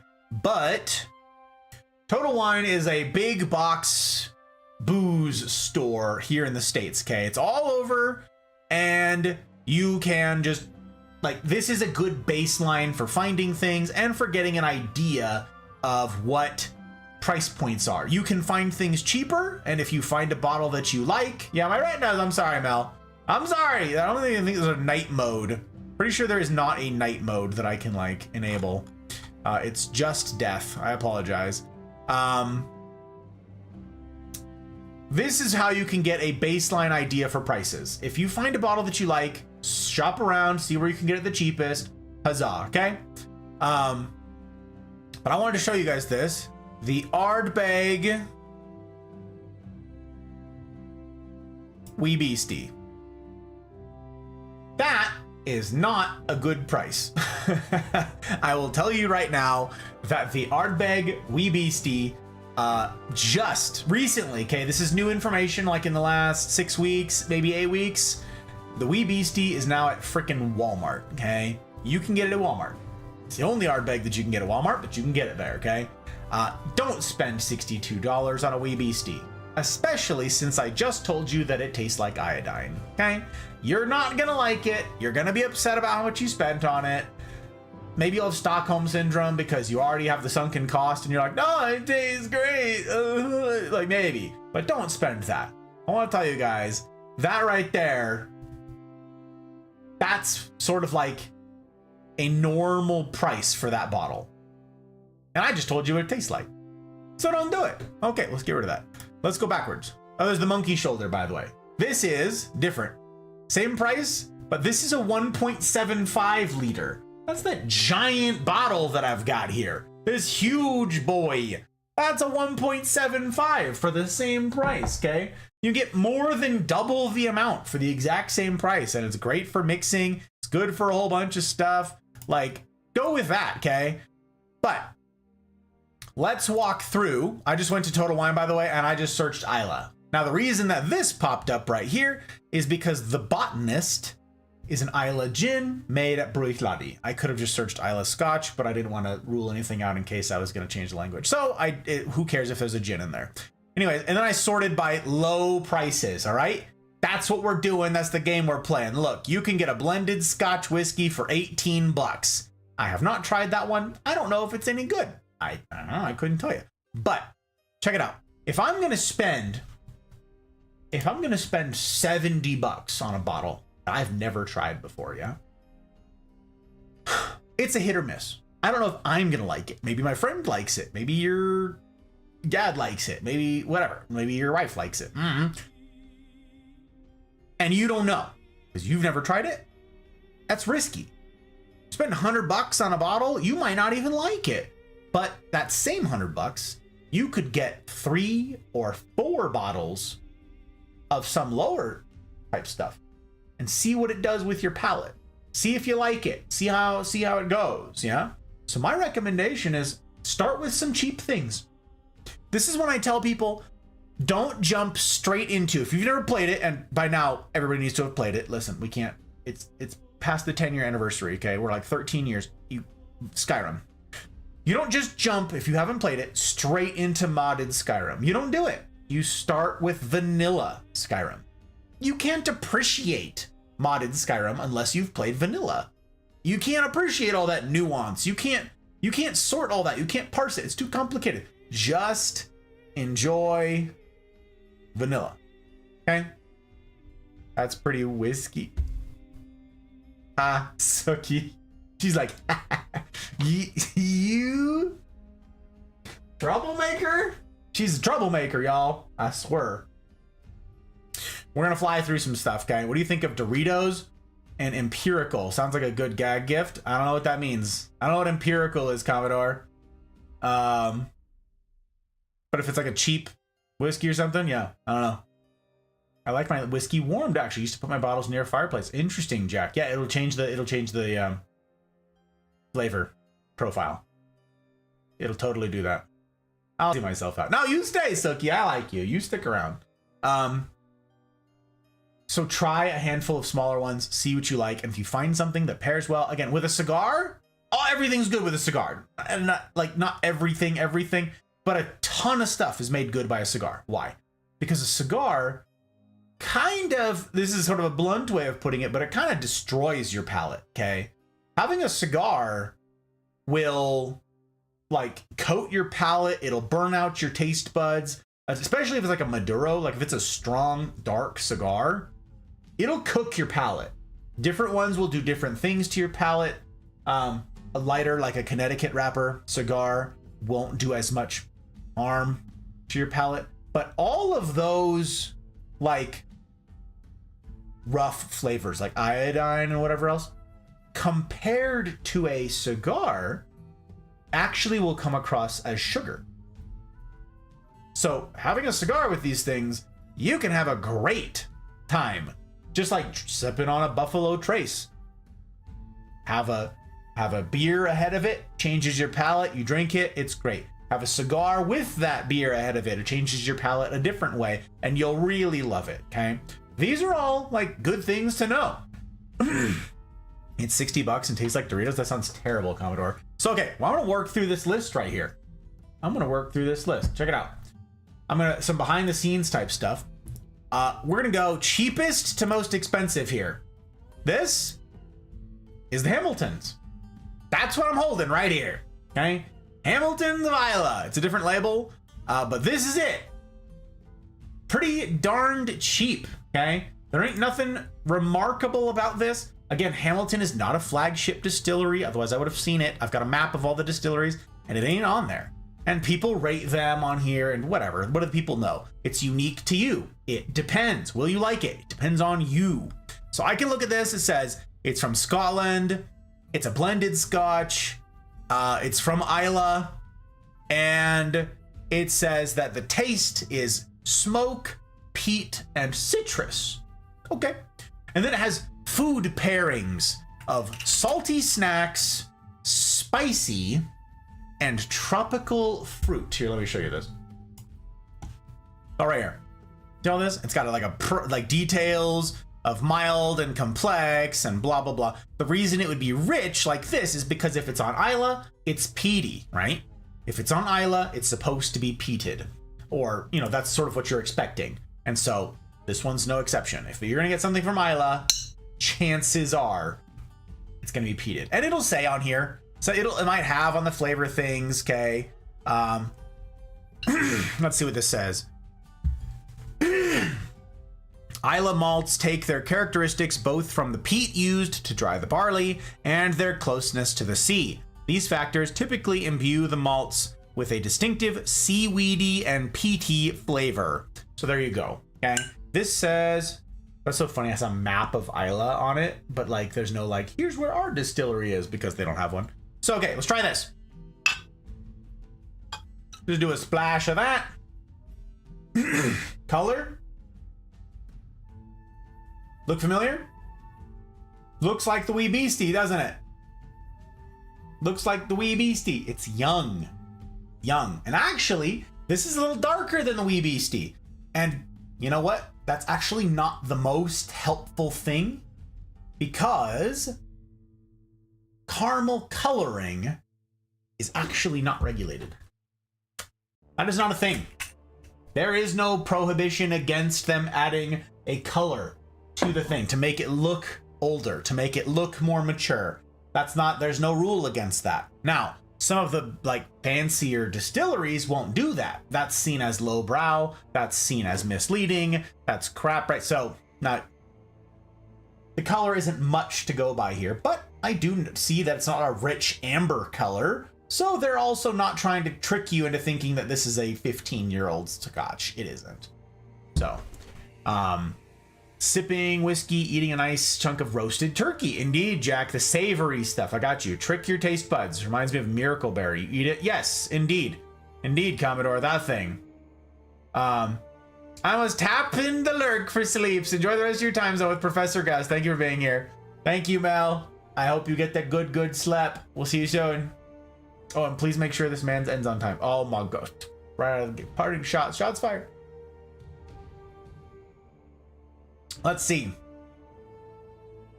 Right out of the gate, it is different than the Wee Beastie, okay? It's similar.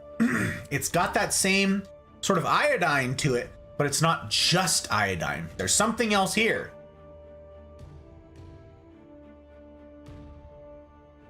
A little bit sweeter. It's got a little more richness to it. It's a little more savory, okay? There's something going on with this. Now, here's where you get to experiment. I just showed you. This says salty snacks, spicy, and tropical fruit, yeah? Okay, and then I told you that what those will do is actually enhance the whiskey, not the food. So, we have some experimenting to do. I happen to have a bunch of things to pair. Stretch! Oh my gosh. I joke, I swear. I'm busy, I'm running out of time. All right, we're stretching. We're stretching. Get that blood flowing, y'all. Oh, shake out your legs. Come on, shake out your legs like you got a crappy little dog attached to it. Check it out, check it out. Check it out, check it out. Check out your arms like you got a dice up your sleeves. Come in. Check them out. Look at something far away. Don't do too much stretching because it's gonna remind you how bad you have to go to the bathroom. This is hashtag not sponsored, but damn, if they would just send me some. Costco, Astro recommended something from Trader Joe's, and I haven't had a chance to go get it yet, but we have this. It's fabulous. This is Sweet Heat. It's freaking, it's the most addictive nonsense. It needs to be like far away from us generally. Our Costco stopped having it, which is very frustrating. We had just discovered it and we only got like 2 bags of it and then it was gone and we're like, what the and it's just toast.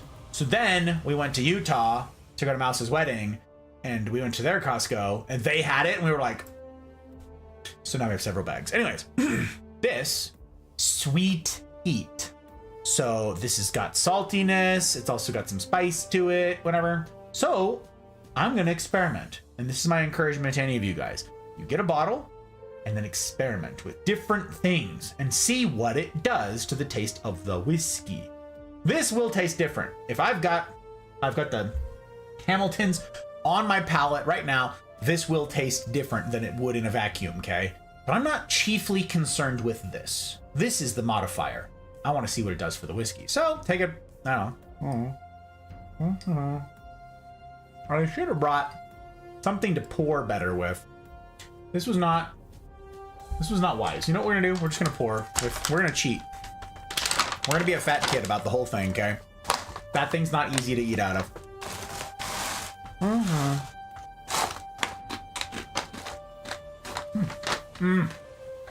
Friggin', I love that stuff.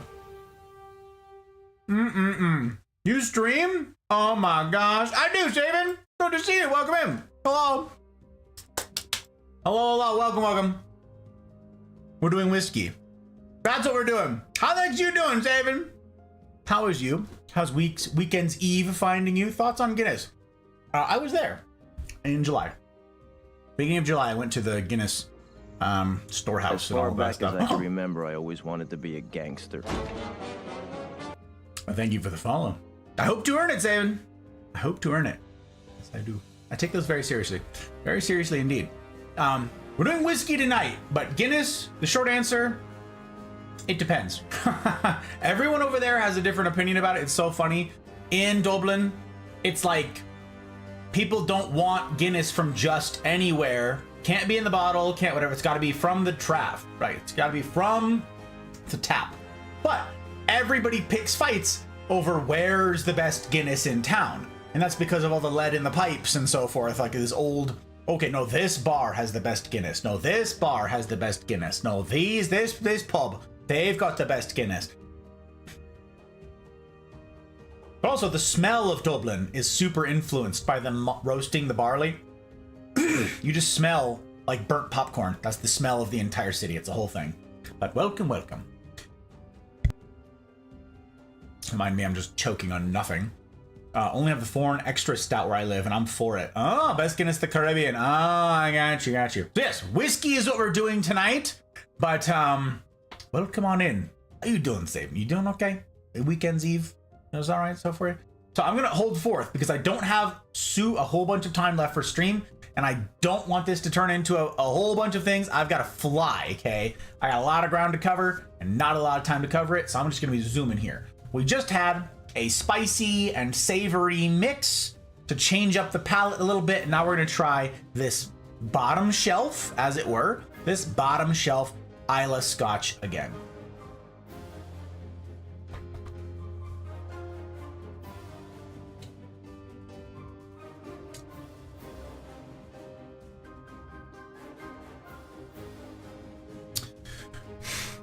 Not a big change. Not much. I'm not super impressed. It's not a game changer. I would not be like, eat these two together, have that, and then have this, and it'll change the whole experience. It won't. Is that Jazz? Jazz, you troublemaker. Ahmed! Oh, Ahmed! Oh, Jazz, you fabulous human. This means I get to reclaim bandwidth. This means I get to reclaim the bandwidth. Because you guys know we put friends before frames, but not me before frames. We got Jazz pulled up. Not me. We don't need to see this mug, do we? No, we don't. No, we don't. How you doing? How you doing, Jazz? How'd the games go? Did you have a good time? I mean, I know that you bullied, so I don't need to ask, did you bully the lobbies? I know that. That's a given. But did you have fun? Because, gang, if you don't know Jazz, first of all, you guys would be doing me a personal kindness. Shout out. That's not how you spell that. Guys. You'd be doing me a personal kindness if you'd go give a look-see to Jazz here and do your own vibe checks. I never asked anybody follow blindly and just go, you know, sight unseen. But if I say this each Tuesday in it that I play Apex, and I'm like, you guys want to see someone click on pixels? I said this about you, by the way. If your ears are ringing, Jazz, on Tuesday, it's because of this. I was like, if you guys want to see people who actually click on pixels, go watch Jazz. And then you'll see what, like, if you got no analog, right? Nothing to compare it to. They're watching me play and they're like, oh my gosh, he's cracked. And I'm like, you literally have no idea what you're talking about. You need a comparison. You have to have something to compare me to. And that could be Jazz. She got a better voice too. Go over there. So, I would ask if you've bullied lobbies. But gang, she bullies every lobby. It's a given. And what blows my mind and irritated me too is I'm watching her stream one day and she goes, ugh, I'm just so bored. She like wipes squads and it's just like, ugh. And I'm like, I don't have a chip in my brain for like winning a 1v1. I'd lose my mind. I did it! I did the thing! Woo! Woo! We did it! Oh, Ray, hang my hat up and retire, baby. Quit while we're behind. My goodness gracious. But Jazz, she can click on pixels. It's nuts. Jazz, I'm grateful for the raid. I'm heckin' grateful. You've heard me say this before because this isn't the first time you've done me this kindness. But I take very seriously you entrusting your platform and your people to little old me. Thank you. Is my assurance to you that I will steward that responsibility as well as I'm able. Thank you very much. If you guys have to run, by the way, I understand all that jazz. But if you guys want to stick around, I don't have super tons and tons and tons of time because I have military stuffs in the morning, so it's making me have a short stream tonight. It's very annoying. But we're doing an introduction to whiskey tonight, in particular Islay whiskeys, Islay scotches. Okay, I was over there in July, and I like Islay. It's fun. It's a beautiful place, and I'm teaching you guys about whiskeys. So if you want to stick around and learn some stuff, ask some questions, by all means. Spiffy, heavy on the troublemaker. Indeed. Spiff knows. See, like, can I call you Spiff? Welcome in. Welcome. The pleasure to make the acquaintance of each of you with whom I've not. Little Nightmares and then the Quarry, and then after I played Apex. Yeah, I saw you playing Little Nightmares. I didn't see you switch to Quarry and then Apex. Hang in. But, yep. You were also playing... What were you playing yesterday? Were you playing Stardew? No. Was that you? Were you playing Stardew?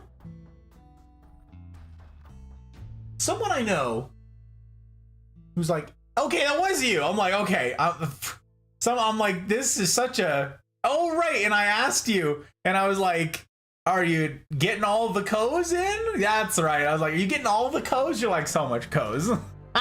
Okay, and DVD. Okay. Got you. So, Jazz, you've already done me a kindness, and if you have to run, I understand. And if you don't want to answer, you don't have to. But if you would do me one more kindness, I'd be grateful if you'd do some self-promo. Would you tell us the tea? When everybody goes over and does their proper real vibe check on you, what can they expect to find? What do you get up to on your thing? You've got some variety in your stuff. There's clicking pixels, as I've said, but you know, you'll be able to tell it better than me. So tell us about yourself. Tell us, why are you on the interwebs? What will they find when they find you streaming? And question number 2, when? When can they find you streaming next? Or when can they find you streaming regularly? Also, Sabrina, good morning. Good morning, future friend, aka Canary in the Coal Mine. Crash, it's good to see you as well, sir. Welcome. I have to pour a glass because this won't do.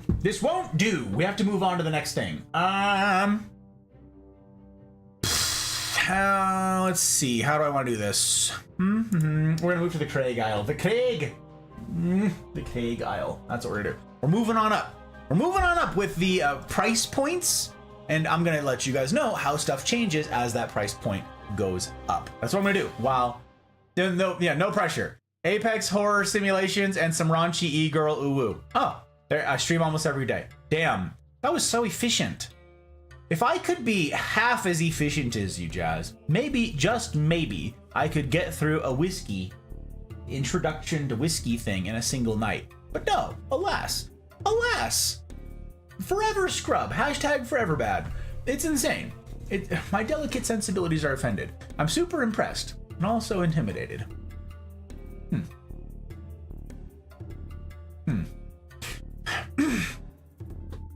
Gang, again, you'd be doing me a personal kindness if you'd go give Miss Jazz a look-see. It's really something. For those of you I have not got to meet yet, my name's Gus, or Six, or hey you, guy with a tie, a particularly strange tie tonight because I got this one on Islay. I got this from Ardbeg, from the actual distillery, so that's what the thing is.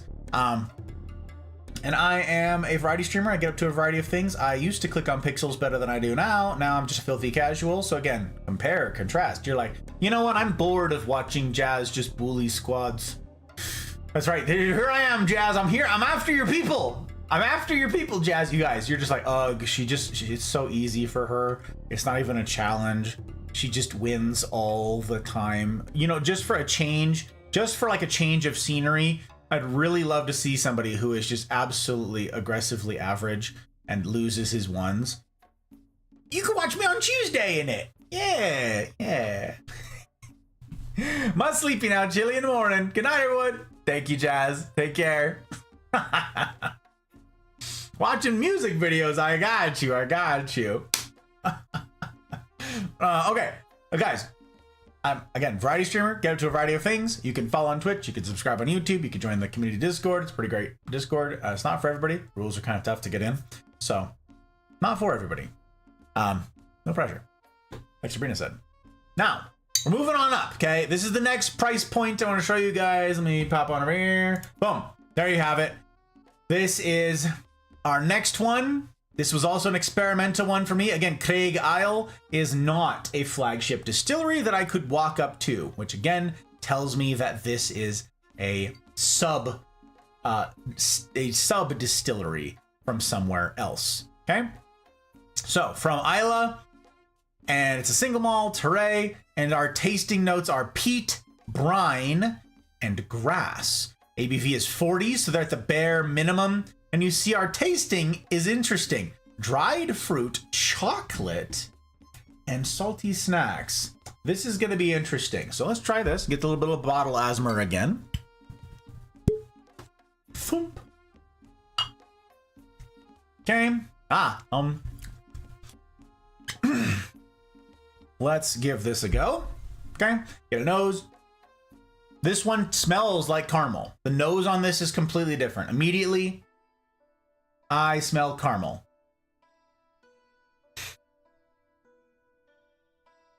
No smoke. I do not smell smoke. That is not what I get. I don't get tar. I don't get gasoline. I don't... Caramel. Okay, let's see.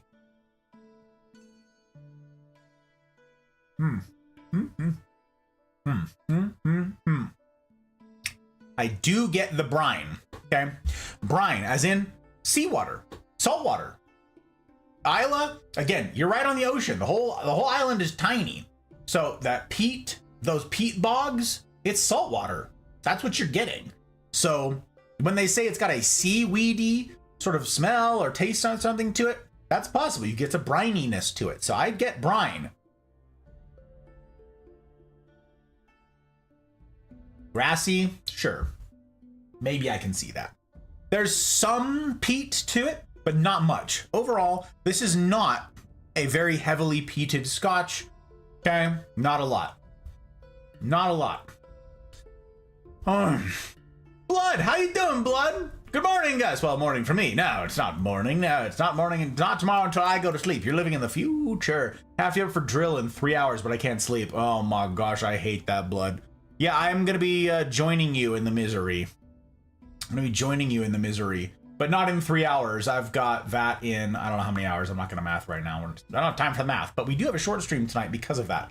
I'm sorry to hear that it is afflicting you so, my friend. That is terrible, and I hate that for you. But I'm glad that you're here. Of all the places you could be, you know, whiskey tasting, it ain't the worst option, Blood.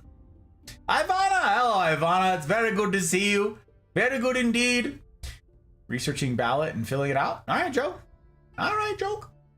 Tuesday's Mafia. Next Tuesday's Ape Legs. Tomorrow's Minecraft. Yep. Jack is correct. All that is posted down on the schedule tab.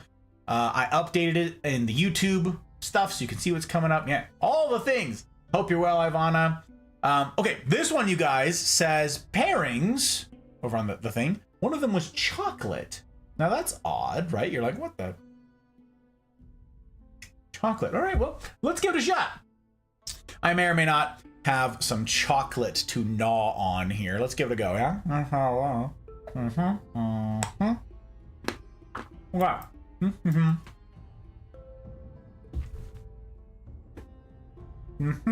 Coat the palate. That is a semi-sweet chocolate, by the way. No, I'm sorry, that's a... Yeah. Yes. It's a semi-sweet chocolate. Just middle of the road. Nothing too strong, nothing too sugary. That's just like middle. Okay, now let's see. I sufficiently taste chocolate on the palate. Now let's see what it does.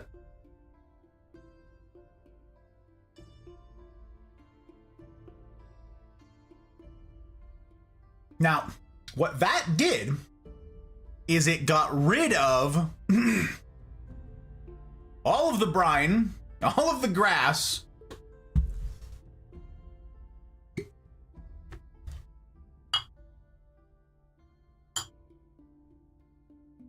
and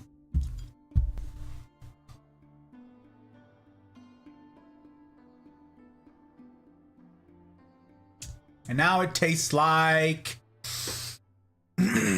a bourbon. Now that tastes like a bourbon to me. A pretty mild, middle of the road bourbon. It's definitely sweeter. It did something. It changed it. It's a different drink. You see? This is really something. Now I'm gonna experiment a little bit further here. We're gonna wash out the palate real quick, like.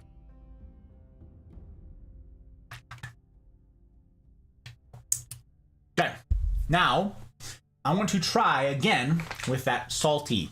It says salty snacks for this one. All right, let's give it a shot.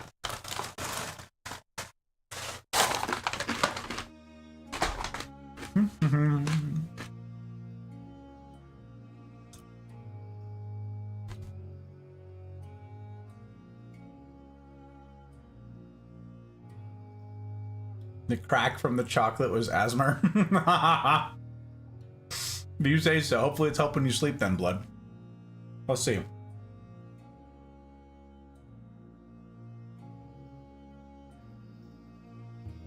And that tastes different too. I just got to try 3 different whiskeys in a single bottle. You see? That's why the answer to, is that a good whiskey, is It depends. What have you eaten? What else are you drinking with it? Are you having a cigar? That changes all of it. This, not bad. For that price point, again, we'll look back over here. For that price point, not bad. But if I'm going for a Islay Scotch, if that's my goal, it's from Islay, okay? That's what it is. But if I'm going for an Islay Scotch, as I described it to you in the beginning, this isn't what I'm gonna reach for. That's not it. Not what I'm gonna do. I've also got some others. I've got some Speyside here. Speyside. Actually, we can pour a little bit of Speyside here. This is not Islay, but just for comparison, we'll try it real fast. Okay. This one is going to be more mild. This should not have any peat or smoke in it at all. This is a single malt Scotch from Speyside, which is the same place, same region that the Monkey Shoulder is from. But let's see how it stacks up. Mixing whiskeys like this, also, it's going to do different things with your palate.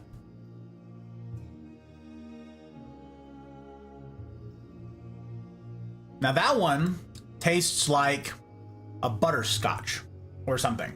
It's a distinctive candy, something flavor. If I tasted more of it, I'm sure I could narrow it down and tell you. But there's like a fruitiness to it, maybe like a banana. It's sweeter. Totally different. Totally different. And that's also super cheap price point on that Lismore. Okay. That one's super accessible. We're gonna move on up. Should pour the water in the glass, just saying. I don't want to, Jack. I want the glass to be, it's not affecting it. Doesn't make a difference. It doesn't matter. Islay Tourism Board should sponsor your streams. The tourism board of like one person over there. Okay, next, we're gonna move to something a little bit crazier, okay? This is a big to-do. This one, the Smokehead Sherry Bomb. This one says it's a Sherry Bomb. The one that I have does not call itself a Sherry Bomb. It says Sherry Cask Blast. Okay, but that's what this one is. The Sherry Cask Blast. Now you can see the price point is quite different on this. This is discounted, of course, but normal price $60. Again, it's an Islay. It's 48% ABV. So this one should be much hotter. Same pairings, it says. Single malt, and our taste is smoke, spice, and fruit. Smoke, spice, and fruit. Now this one, it's called Smokehead. So you'd think maybe there's some smokiness to it. We're gonna find out. We're gonna find out. And I already know because I've had it. I've cracked all these open already. A little more bottle asthma for you guys.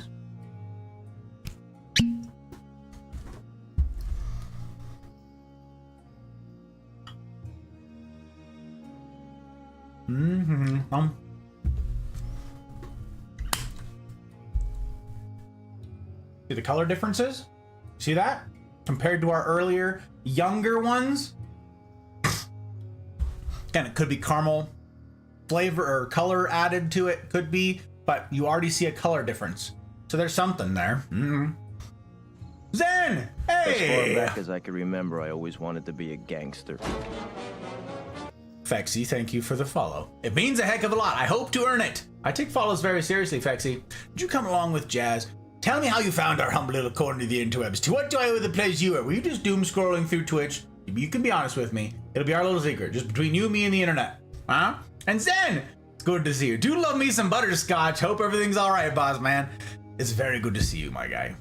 Always is. I hope you're well. I'm doing whiskey tasting. What could I possibly complain about, sir? I had you in my life. I got the mafia. I'm drinking whiskey. I'm well. Question is, how are you? How's Weekend's Eve treating you, huh? Should have counted blams. I don't know. So okay, well, let's give this a go. Hit the nose. Smoke. I get peat on that nose. But I also get a little bit of sugar. No? I earned it. Came from Jazz. I love me some whiskey. Do you, Fexy? Very excited. Very excited. Do you have a particular kind of whiskey that you like a particular pour or a genre? Tonight we're doing Islay, okay? We're doing Islay whiskeys tonight in particular. I don't even have a Jura here to compare it to. That was like one like still distilled around Jura. But anyways, I don't even have that. This is like just Islay, pretty much. I've shown some space sides, but we're sticking to Islay stuff for just tonight. Maybe if people are feeling it and people actually want, if there's any sort of demand, maybe I'll do another stream in a couple weeks. I have another short stream due to military stuff. Maybe I will do a follow-up that's like bourbons or, you know, American whiskeys. We'll see. We'll see, but I gotta fly. I'm already, wow, I am really out of time. That is crazy how fast this is happening. So, okay, let's try this. Let's give it a go. Smoke. Smoke, peat, tobacco.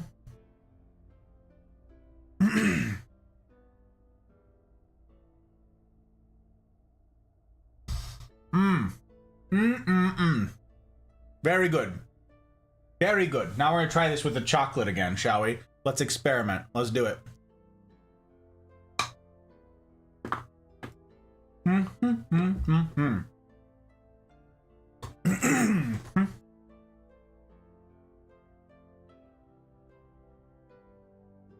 The chocolate flavor changes barely, but it's not real then. I'll do that. Okay.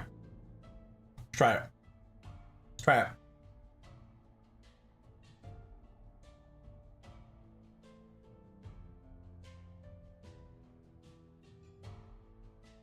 Very different.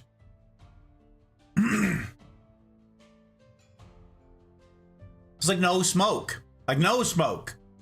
That's so sad. I liked the smoke. You lose the smoke. That's happened twice now. Chocolate kills the smoke. It doesn't pair well if what you want is smoke. Boo, chocolate. Boo.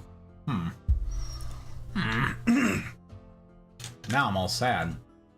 Only been sipping for an hour. I know, Jack. Okay, I'm gonna try your pour it in the glass thing. Just because the next couple, we'll care a little bit more.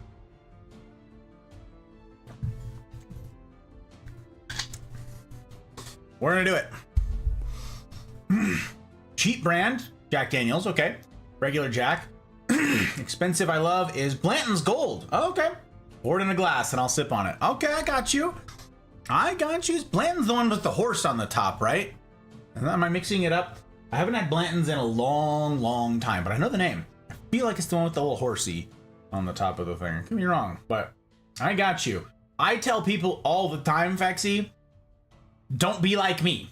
I tell people that. Don't be like me when it comes to whiskey, okay? I have tried so many different whiskeys, and I've tried a lot of really, really good whiskeys, and I tell people, don't do this. Don't be Icarus. Don't fly too close to the sun, okay? You're gonna ruin it for yourself. Find a pour that you like, that's reasonably priced, and stay there forever. Don't be me.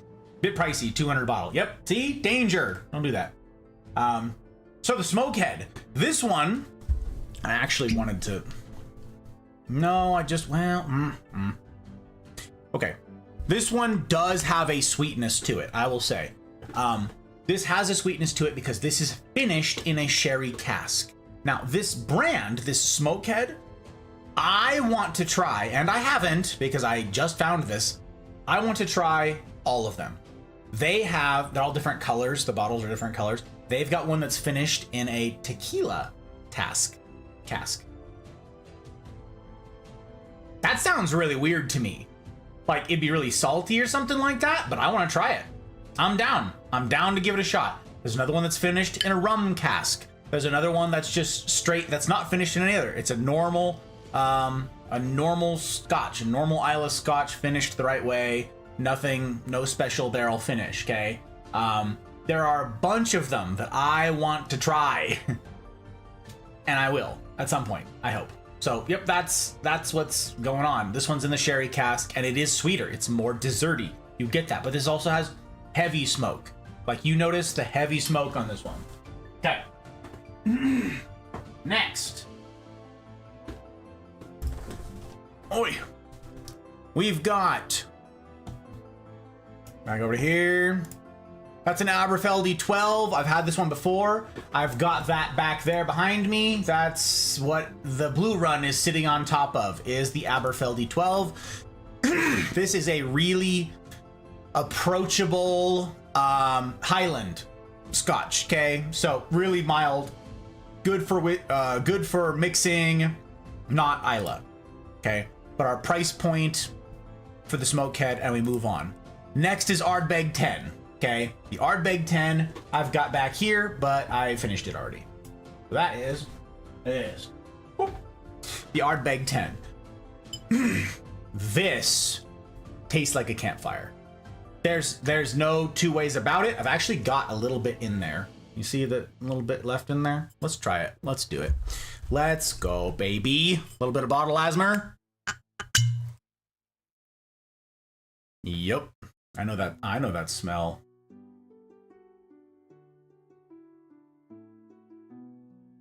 Okay, go to the last drop. This is going to taste way different from the Wee Beastie. Remember how old the Wee Beastie is? The Wee Beastie is 5 years old. This one is, gasp, 10 years old. Okay, so, and it's also really clear.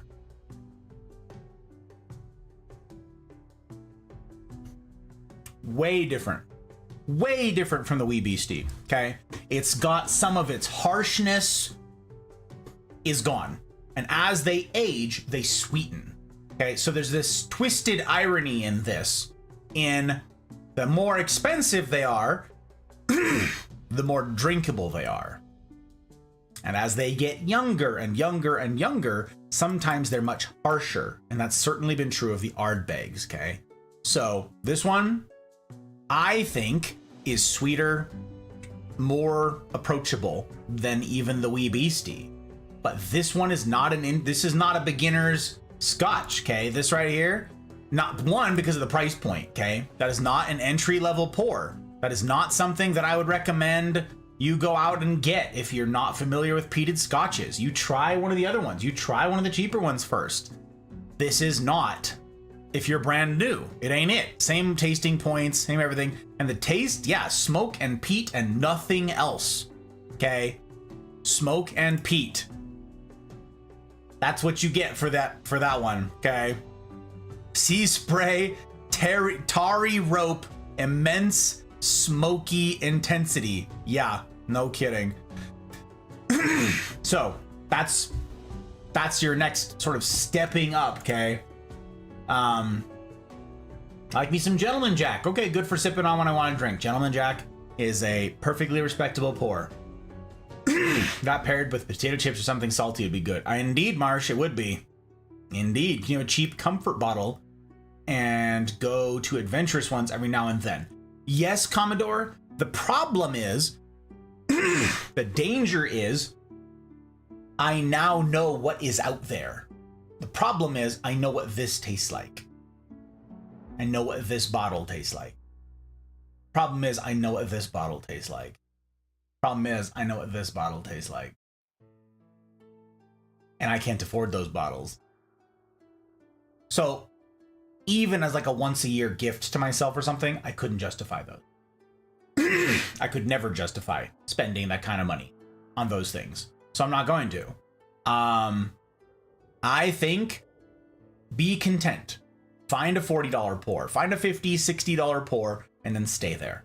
Maybe on your birthday, get a $70 pour, and that's it. And you know that it's a special occasion thing, but that's it.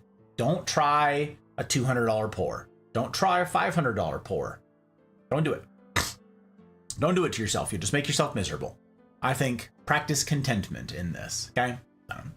Bob, it's good to see you, my friend. W, friends, have fun. No sound, but I got you tab. Thank you, Bob. I appreciate you. The bourbon whiskey I go to is Evan Williams Green Label. I know Evan Williams, but I didn't know there were labels to it, Joey. That's so interesting. I didn't know that there was a green label. Huh. Today I learned. Is this a younger age? 10 years is younger. For a lot of them, 10 years is still pretty young, Marsh. For instance, at the Middleton Distillery, the place we went to in Ireland again, they make Middleton, they make Jameson, they make Powers, they make the Spots, they make... Redbreast. That's my example. Redbreast, if you go into a store, if you go to Total Wine or you go anywhere else, okay, and you say, I would like Redbreast, the flagship pour, and it's an Irish whiskey, is Redbreast 12. There isn't anything younger. There isn't. Now, I'm told from the distillery, I asked them about this, they're experimenting with right now, and it looks like they're going to be pushing out something that's younger. They're going to do like a Redbreast 8 or 9, maybe a 10, something like that, maybe a 7. It was a little bit younger. And the guy goes, not worth it. Don't know. Like, that's a thing. Their flagship introduction is 12 years. That's the youngest Redbreast that you can get is 12. So this one, 10 years old, like, obviously it's pretty old, like, and you'd think of, like, you just got to keep something lying around for 10 years. But in the scope of whiskeys, 10 years is still pretty young. Still pretty young. So, yeah. Sabrina, back and out of bed. Awesome. Get that coffee. I got you. That's weird how clear it is. I don't expect that from whiskey or scotch. Indeed, Fexy. And that's because of the age. That is because of the age. It's still young. And they've not added any artificial coloring to it, which again, that is not a law in Scotland that you're not allowed to add coloration. But for the big flagship distilleries, and Ardbeg is one of them, okay? Again, I got this tie at Ardbeg. Yeah. They can't do that. Their reputation depends on like how they conduct themselves, and if they start adding coloring to their whiskeys, it would like ruin the reputation of Islay. And so the big flagship distilleries don't do any of that. They don't play games. So it's still pretty light. It's still pretty clear because it's not that old. It's not that old in the scope of things. So mac and cheese, but not all the time, and you want steak every day. Oh, exactly. Exactly, Commodore. Exactly right. For when you get married, that's when you have the $500 pour, and then have it sit on the shelf for very special occasions. That's right, Fexy. And then you let enough time pass between those special occasions that you forget how good it was. And you go, oh yeah, I'm sure it was good. And then like there's no enticement to go back to it. You're just like, oh yeah, it's there for the special occasions. Yes, exactly. You have to let that time elapse, because otherwise it's just going to sit there and stare at you from your dry bar. It's just going to sit here. You wonder why. You see this back here? You guys, I don't know how well you can see that. I don't know how big a screen you're watching on, but this one right back here, this is red spot. Okay, that's what this is called. And if you're familiar with whiskeys, you'll recognize this. In fact, I'm going to get us to it.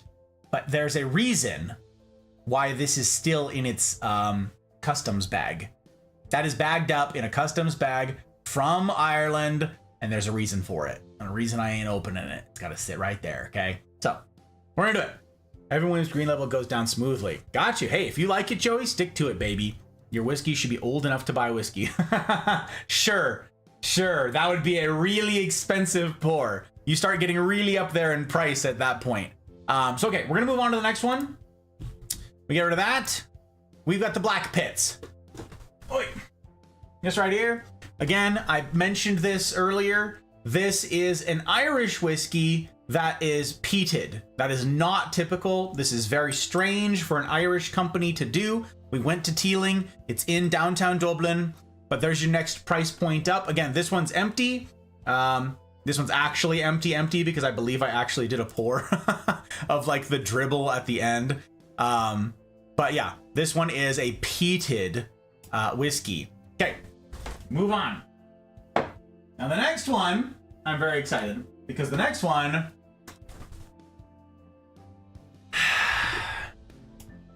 I get to open with you guys. This is a special occasion, and we're cracking this bad boy open just for you guys, okay? I didn't open this. I haven't opened this before, and I'm going to try have it live on my shelf for a while, okay? Okay. Doug, thank you for the lurk. I appreciate your bandwidth very much indeed. So we're gonna open this bad boy. I went to Bruichladdich, that is the distillery. This is on Islay. This was literally right down the street. This was walking distance from where we stayed. Port Charlotte is the next town over, so named. Next town over, also walking distance. That's where I went on my run. I went on that jog, ran past the cows. I showed you guys pictures and videos of all that. That was that little tiny town. That would be Port Charlotte. So this is the Port Charlotte Islay single malt, heavily peated. That's what this is called. Okay, here, I'll show you on the screen again. Hey there. Okay, that's this. This is another 10-year. Okay, that's how you say the name, by the way. Up top left, you see up there? That's Bruichladi. Bruichladi. That's how you pronounce that. Bruichladi. And the Bruichladi is really good. But again, not for beginners. If you are new to peated scotch, new to peat in general, I do not necessarily recommend that you jump straight to this. So let's get some bottle asthma here. That's a fun one. This one I'm gonna follow Jack's advice here. We're gonna rinse out the glass a little bit, cleanse the palate a little bit, because this one is a little bit fancy. A little bit pants. Okay. Oh boy.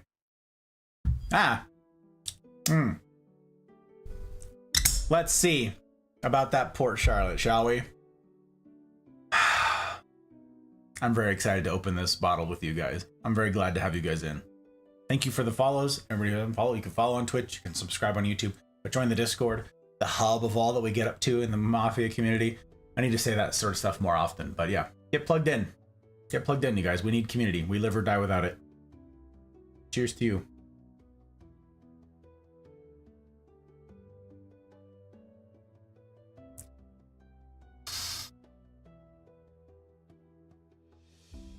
Oh yeah. And that one lingers, and it lingers, and it lingers. This one just sits on your palate. This is a heavy drink. It's right in the name, heavily peated. This one is just smoke. The nose, I forgot to go in for the nose on it, but smoke. I'm curious what this thing says. What does it say, all the stuff on it? Let's find out. It does not have smelling notes, but same thing. It's got the same food pairing sorts of stuff. I don't know. Out of body experience. Yes, he likes that one. It's true. Hydrate. There we got that hydration in there. What is peat flavoring? Smoke. More like it tastes like a campfire marsh. That's what peat is. It's kind of salty, briny campfire. That's what peat would be. Be born. Oh yeah, it's a good one, you guys. Sounds wunderbar. Testify! Oh my gosh. I am content now. Except we're gonna be ending soon, Testify. You needed to be here forever ago. Oh my gosh. Sir, it's good to see you. I hope your hand is healing up well. Welcome, my friend, welcome. Before I falter on my whiskey ads, Wood for Reserve, Kentucky Straight Rye, Knob Creek. Knob Creek's not bad. That's a not bad entry-level bourbon. And Johnny Walker Black. Okay. I know a couple people who like Johnny Walker Black. I'm not a biggest fan, but it's also been a really long time since I've had it. So, but yeah, blinker fluid. Oh my gosh. Okay, I do need that. It's fine. It's fine. We're gonna end up running late. I don't have time.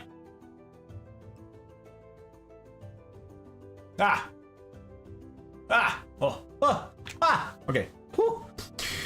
What do you think of Hennessy? I was mentioning this earlier. I have not had Hennessy in a long time. Hennessy is a cognac. That is beyond the scope of what we're covering here tonight, Commodore. But I have used Hennessy in mixing drinks. I don't even know that I've had a proper tasting of it. I use it to make cocktails. I use it to make drinks. To make a split-base Sazerac, for instance. So, yep, that's that. I hate that I missed the happenings, but I'm glad I got to stop by for the Port Charlotte. Yeah, I do love that Port Charlotte. It's pretty great. Forever ago was forever ago. Indeed, Testify. Forever ago. So that Port Charlotte.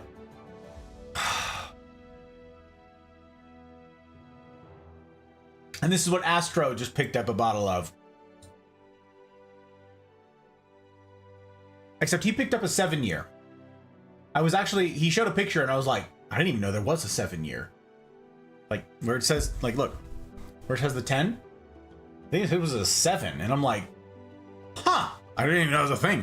Like, I literally went there and I didn't know there was a thing. So yeah, this is a special one. I like this. This is a really nice, like, if you're gonna get this as a gift for somebody, this would be a nice gift, okay? If they like They have to like peated scotches, okay? This is, again, not for the brand new whiskey drinker. If someone, though, has told you that they like peated scotches, this one's a great gift, okay? That's a good birthday gift, Christmas gift, wedding gift, whatever it is, for a good friend, because there's not a cheap price point either. And in fact, that's actually a really good price. Total Wine has the cheapest price for this that I've seen. There are others out there that it'll take like $100 to get this somewhere. And that's silly. So don't spend that kind of thing. $75 is like a pretty good price, but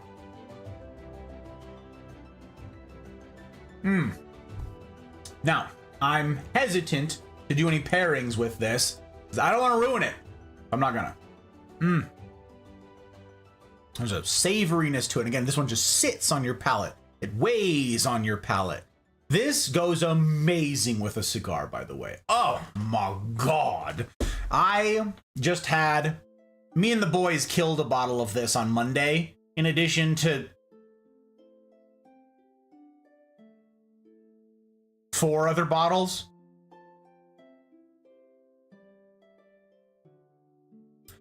Four other bottles of different things between 12 of us. Something like that. Like 12 by the time the night winds down, guys leave, they gotta go home, they got kids, they got work, they got whatever. So by the time the night was done, we had killed these bottles. We went through, we opened and finished a bottle of this in less than an hour with, I think, 8 of us still around. And I don't even think everybody drank from it, but it goes fast. So this with a cigar, this with pizza. Okay. All these things talk about salty, savory, salty snacks, right?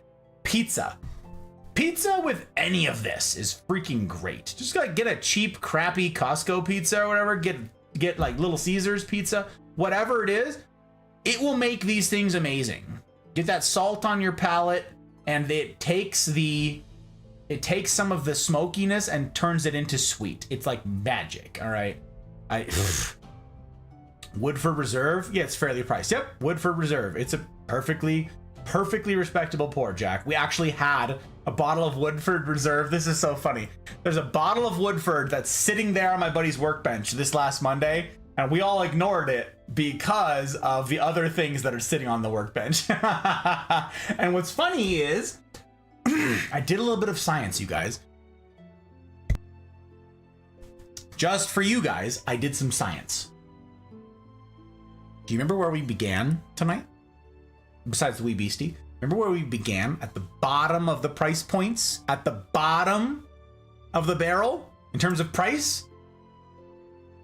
I brought this to the guys. Okay? For science, I did this for you guys because I knew that this stream was coming up. So I brought this on Monday.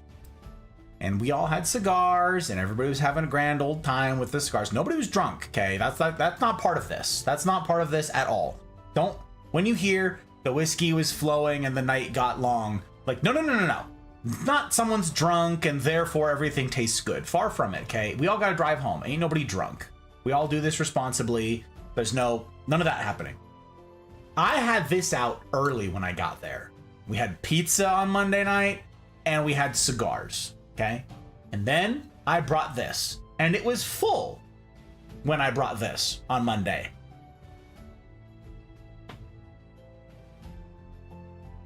Remember how much this cost? $23. $23 for a peated Islay Scotch. And it was great. And everybody loved it.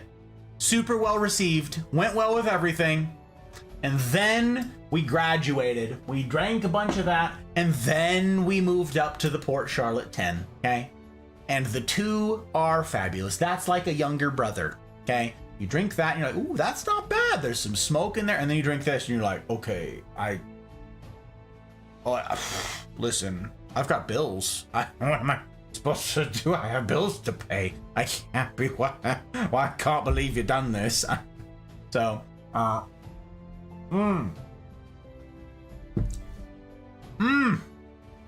by gosh, by golly. Takes notes for friend's birthday coming up in a few months. So that'd be a really nice gift, Marsh. That'd be a really nice gift. Okay. Straight sipper for sure. Oh yeah, it's a keeper. Pizza and beer, classic. Sure. Hiya, Thump. It's good to see you. Welcome, welcome. Pep, hello, my friend. Drop kicks the door open. And oh my god, time at 9 before I tactically clearing the room of subpar whiskeys. Pep. Door handles are for schmucks, my guy. It doesn't have to be expensive to be good. And thank you, Marsh. Thank you for putting the fine point on it. It's great. It's super good. It's super good. That's true. Okay, gang, it doesn't have to be expensive. So again, if you're trying to get into this, get some cheap pours and see what you can make of them. Try it on its own. You'll probably not like it. It probably won't be great by itself. Some of these aren't fabulous on a clean palate, okay? But have a pizza with it, have a cigar with it, game changer. It's gonna be a fabulous port. You're gonna like it. It's gonna be great, okay? Please insert the claps where you see fit in my last message. It doesn't have to be. I like it. I like it. I like it. I love Jaeger too much. Oh, fair enough, Goulier. I have, I think, 3 different bottles of Jaeger. I have the Jaeger. I have 2 bottles of the regular Jaeger and 1 of Jaeger Spice sitting somewhere over there in the 100+ bottles. Because I counted the other day. Because someone asked. I was talking to them in a Discord call, and they're like, I said, yeah, what you see back here, this is tiny. This is just like a tiny portion. They're like, what is a tiny portion? I was like, well, I don't know. I have, fine. So I was like 1, 2, 3. So I like counted them out, and I have 100 bottles, give or take 5. Okay. So I don't like use any of that stuff. I inherited a lot of it. I'm gifted some stuff, and I'm like, what am I going to do with this? So I've got a bunch of bottles there that I have no idea what to use them on. I don't know, maybe I need to host another summer party and be like, we're making summery drinks that are fruity. We're going to do tiki. Because I don't like, there's a lot of rum. There's a lot of tequila and a lot of gin and a lot of vodka. And I like don't use vodka in anything. So like I have this fabulous non-alcoholic drink. Okay. It's a pomegranate limeade. It's fabulous, actually. We have our own homemade grenadine and fresh squeezed lime juice and a club soda. And you lengthen it out, and it's fabulous. And it's a really good drink, non-alcoholic. It's delicious, and everybody loves it. But if you want to make it alcoholic, you just add that or that. You just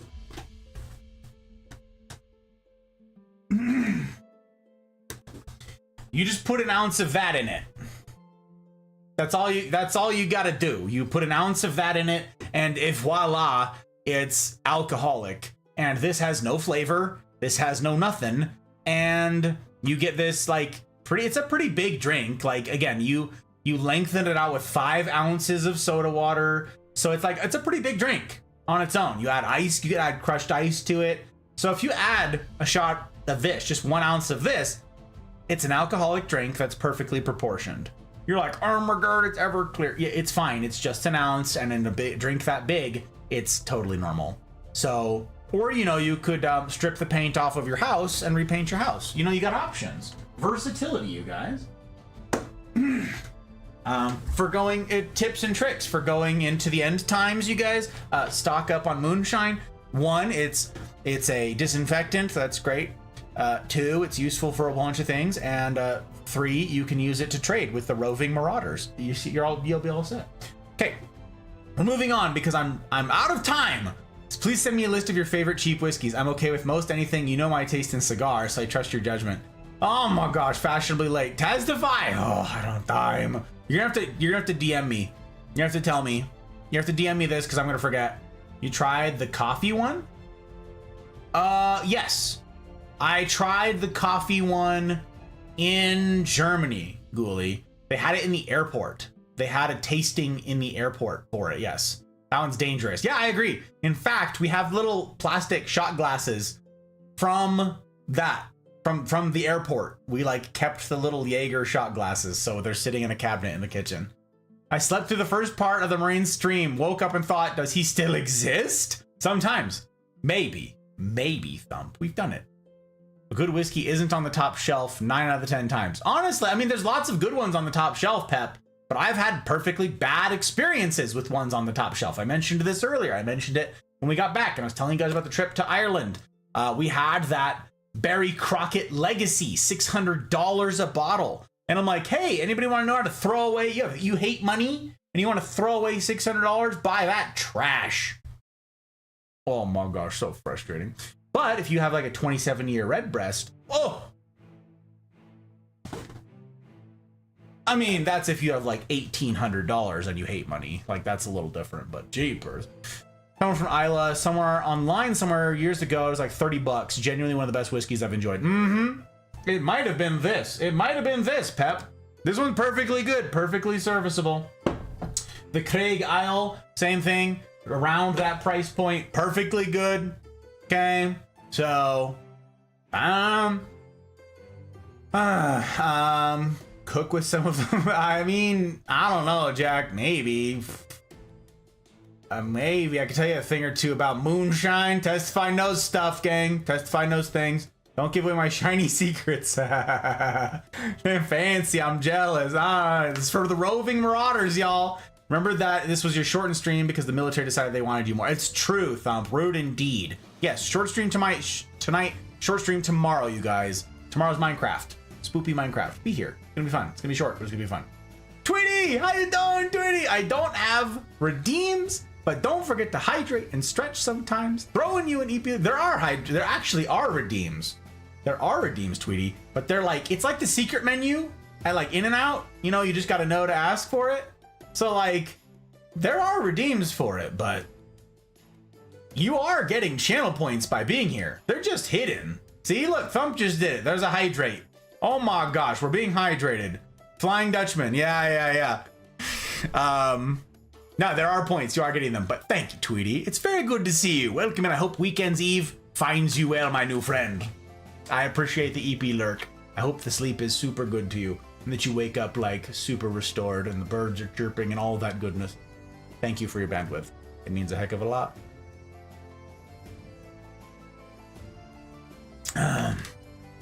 Terrible top shelves? I got you, Pep, I understand. 1 or 2 bottom shelf whiskeys that are decent. Indeed.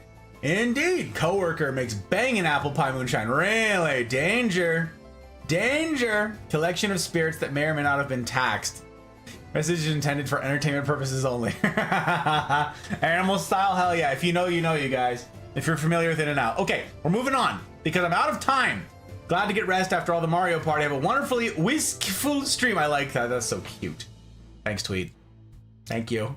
Okay, we're moving on to the next one. Oh, right. I have this on the list. This one I have back there. This is a Highland. Okay, this is a Highland one. We're not doing Highlands tonight, but this one is perfectly acceptable. But this one only comes in a 700 mil. This is something you guys need to be aware of when you're shopping, okay? You have to check the size of the bottle because you're like, oh, that's a good price. This is 50 mil shy. And in Europe, like a lot of the bottles that you pick up in Europe are 700 mil. That's like a standard size. In America, there aren't 700 mils, okay? Like that's not normal at all. 750 is normal. So you're gonna be like comparing prices, but they're not apples to apples, okay? So be mindful of that. Try and figure out a price per ounce. It's gonna be hard to do. They don't usually measure those things, but you could do it on your phone, do it on a calculator, do it whatever, and you can find better values those ways. But try and compare apples to apples with pricing, yeah? Okay, so I'm not gonna pour this one tonight because we don't have the time, but this, you can see, has the same sort of tasting notes. You see a theme with these. This one's a little bit hotter, a little bit higher proof.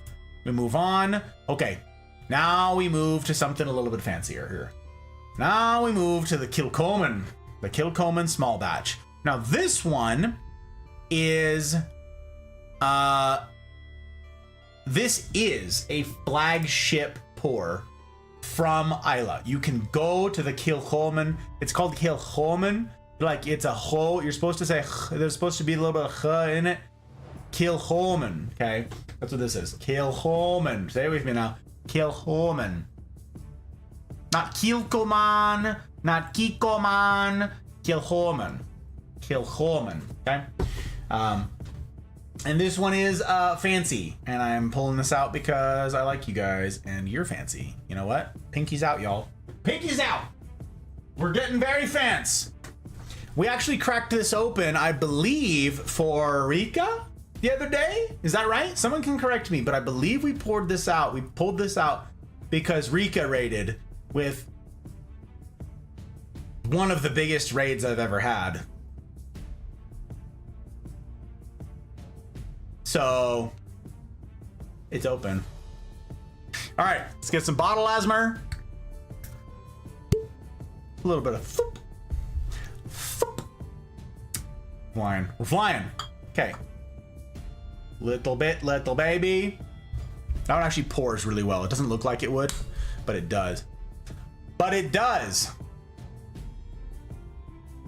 This one is a special bottle. We don't have a lot of this.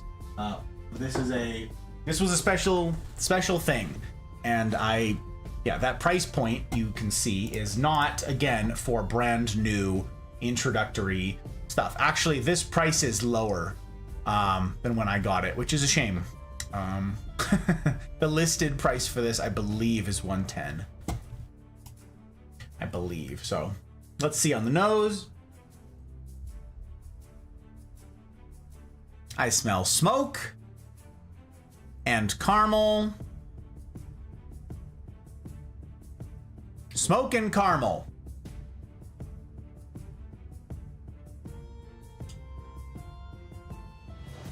Smoke.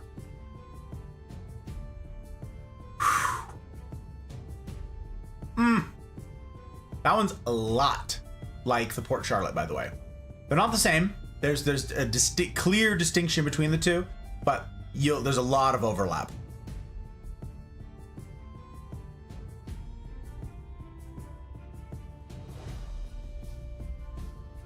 More tar on this one. It says the mouthfeel is rich and creamy with flavors of baked fruit and a touch of smoke. Not a touch of smoke. That's a lie. They're lying. Add a splash of water to open the aromas. Yeah. See, open up. They always say open up. That's what I'm saying. They always use that phrase, open up. I don't understand. Same thing, dried fruit, chocolate, salty snacks. So, Isla.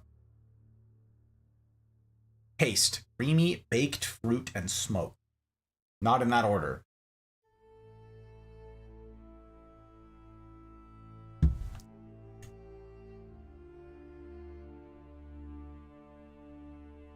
I don't get baked fruit. I don't understand that. But we're gonna try it. It says chocolate again, so you know what? We're gonna go for a little more chocolate. Let's try it. Let's try it, shall we?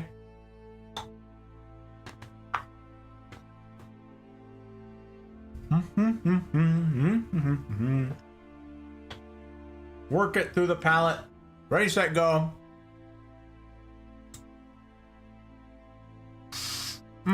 Kill Clem, old man. Indeed, testify you nailed it. Good job. Puka! Finally have to give up on staying vertical. Go to bed, but thanks for being a chill place to lurk. Puka, thank you. I hope that you had all of the fun with the games. Thank you for your bandwidth. It means a heck of a lot. I hope you get that good sleep. Oh, Joke is lighting things on fire. Oh my gosh, danger, I know. Pre-mixed Jack and Coke in a can. I smell Coke and Jack. Trotsky! It's good to see you, my friend. Hello, sir. How you doing, Trotsky? We got a command for that fella. We call him out. Yes, we do. We call out those fabulous humans. Look at that. Look at this dude over here with his stream and stuff. What, Joke? What? Like the German easy. Indeed, Ludi, it's good to see you. Hello. You know I will burn this down. Listen, Joke, I'm not done. We're close, though. We're actually really close. We're not making good time, but we're close. Okay, we've had a chocolate now. Let's see.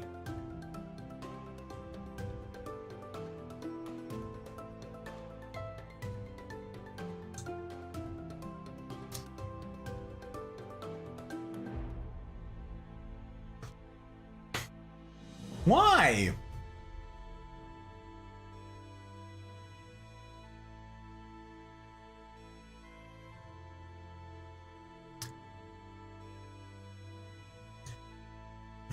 Yeah.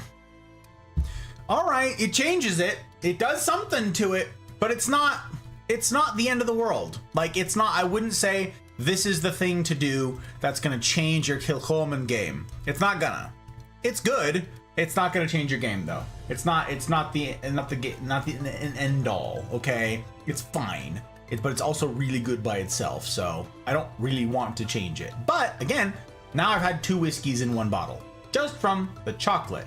I could try the salty sweet. Okay, let's try that.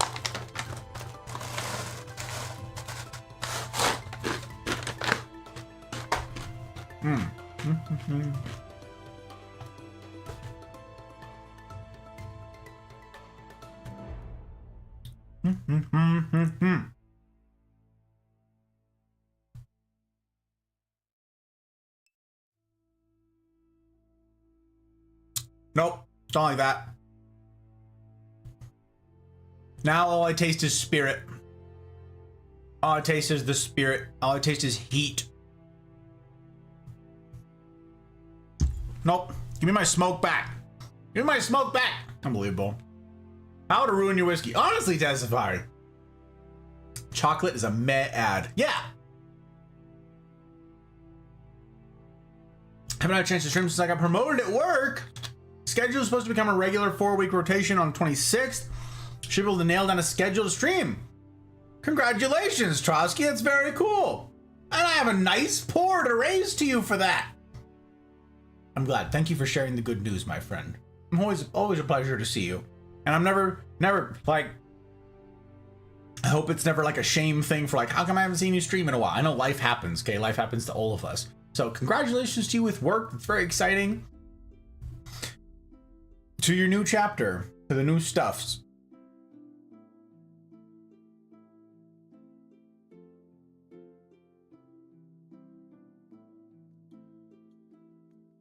Okay, thank you. I got my fabulous Kilcolman back. All right. Those are the ones that I'm going to try. Okay, now I'm going to really quickly fly through some things, okay? That's the Kilcolman. After that, we upgrade to this. Not going to try this. It's out. This is the Ardbeg Spectacular. This is interesting because this recommends pairing with cheese and beef. Okay, cheese and beef. Ardbeg's groundbreaking release, aged in rare port casks and blended with bourbon barrels, adds a devilishly sweet twist to their iconic smokiness, resulting in a dark, complex flavor. A historic first for the Ardbeg distillery. We got this there. We got this from the distillery in the exact same room, actually, as this tie. This and this bottle came from the same place, okay? And this is great. This is maybe one of the best whiskeys I've ever had. I could drink this all day long, but I would never buy this for myself. I'm just not gonna do it. 130 bucks, okay? We paid roughly that over there when you convert from pound, because we were on the island, so that's pound sterling from the UK, right? So pound sterling with the conversion, we paid roughly 130 USD for this bottle. This is fabulous. You hear all that stuff they did to it? It's aged in a port cask. It's blended with like bourbon barrel casks, okay? This is the reason it's got like the design on it that looks like peppermint, because it actually has in their like tasting note stuff from their place, like in the actual room. I believe it said that it was like a chocolatey mint mixture. Something like a peppermint, hence the peppermint thing on here. And my friends couldn't believe that. They're like, that's nonsense. And what's crazy is it's not on here. It says matured in highly sought after port wine casks and classic ex-bourbon barrels. Ardbeg Spectacular is a whiskey with a big mouthfeel. Step into a world of bizarre and complex flavors and delight in a peaty performance on the palate. Let's see here. In Ardbeg Spectacular, smoky pear crumble, and cooling menthol twist into notes of incense candles, perfumed lavender, and antique leather. A curiosity sure to shock the world of distilling. This dram reveals itself for one day only, Ardbeg Day. So this was a big to-do. We got this. It's fabulous. I would drink it all day, every day if I could. Oh no, I have a bloody nose. Oh, I don't have time for this. Ugh. Man.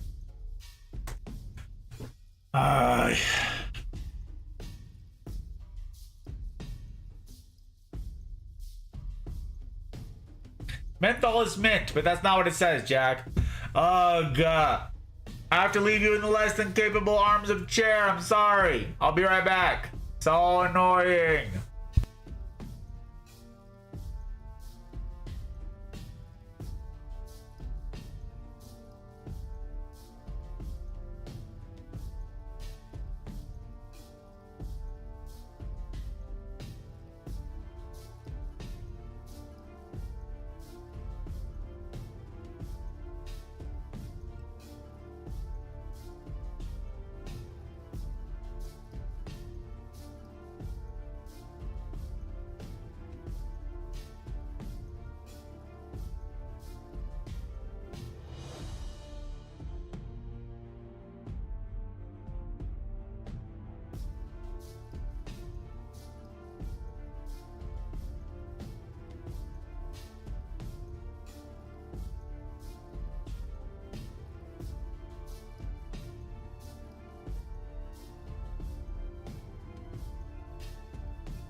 So annoying. I'm sorry. Ugh. Ugh. Ugh. Okay. It's probably a sign. I can't show you the video for the Ardbeg Spectacular. I can't do all that stuff, okay? We're just gonna walk away. What we're gonna do, we gotta end it. Sorry. Ugh. We will revisit some of this stuff, okay? We will revisit some of the higher... No, I'm gonna show you really fast. Watch. Get out. Here's the last things. Here you go. There's the Ardbeg Spectacular. Very fun, very cool. I'll never buy it for myself, but damn, what a great pour. There's an Octomore. Octomores are not easy to come by. They're just very hard to find, okay? You're not gonna find it in places. You just can't.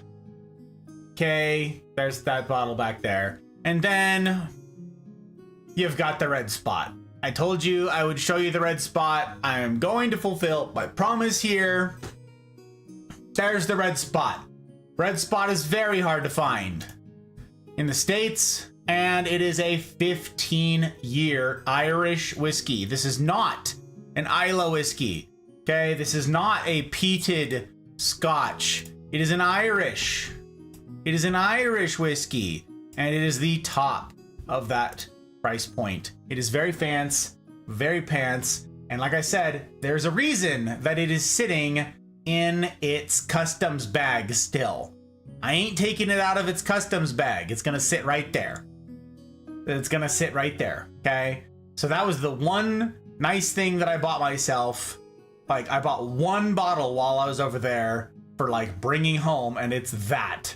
There it is, because you can get it somewhat cheaper there. That's not that much, okay? That's how much you pay in the States. Over there, you could actually get it for a reasonabler price, and you can bring it back with you. So if ever you're going to Ireland, bill me. Bring me back a bottle of red spot, and then bill me if you don't want it, okay? Bet? Yeah, okay, we're all on the same page? Excellent.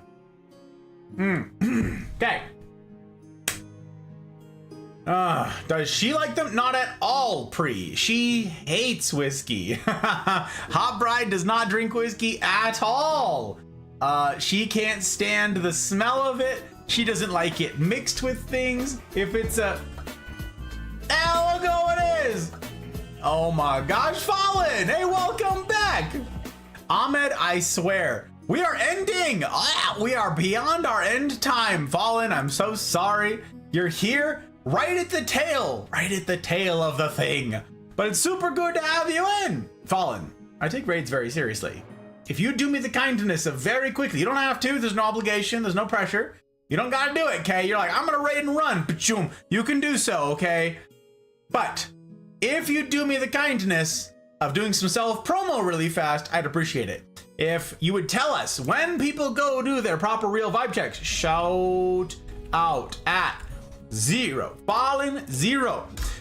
When people go do their proper real vibe checks on you, Fallen, what will they find? Huh? What will they find? What will they see? What do you get up to? And second question number 2 is when? When can they find you? When can they go do their proper real vibe checks, Fallen? When can we all go check you out and see what it is you're up to? So those are the things. You don't have to answer them, but if you would do that self-promo as I wrap things up here, I'd be really grateful. I'm terribly sorry that I don't get to greet you as I would wish. And I truly, I take raids so stinking seriously. Normally I spend way too much time, let truth be told, sitting here gushing about it because you're entrusting your platform and your people to little old me. And my aim is to steward those well. But I am way past my bedtime. This is supposed to be an early end stream. So if you want to do that self promo as I close things out here, I'd be grateful as heck. Grateful as heck. I gotta catch up on chat, and then we gotta bounce, okay? We're gonna do it. Mouse, it's good to see you. And Mouse, we get to call out Mouse. We get to do it. Antique leather. Let me just go lick my reins. Exactly, Testify. You get a lot of that. There's a lot of those things. Palate is probably not advanced enough to taste antique leather in a whiskey. Maybe you would, Testify, actually. Maybe you'd be the most qualified here. Compares to pork rinds at Trusky. That's really funny. Okay, so what I'm gonna do for funsies, this is how we're gonna do it, okay? We're gonna go all the way back to how it began tonight with the Ardbeg 5, okay? We ended with a bunch of fancy you guys didn't get the bottle, Asmer. I'm sorry, here you go. Boom, okay. Now that my palate is thoroughly, sufficiently thrashed, right? I tried all this stuff. I had food. I had the different whiskeys. I, for science, am gonna try this. And I'll let you know. I'll let you know. Burning down. Yeah, I know. It's Joke's fault. Let's blame Joke. Let's do it. Let's do it, Jack. Hey, that Ardbeg 5, that wee beastie, how we began our evening together, and you guys have been so patient as I've been slow to get through this stuff. We're gonna try, all right?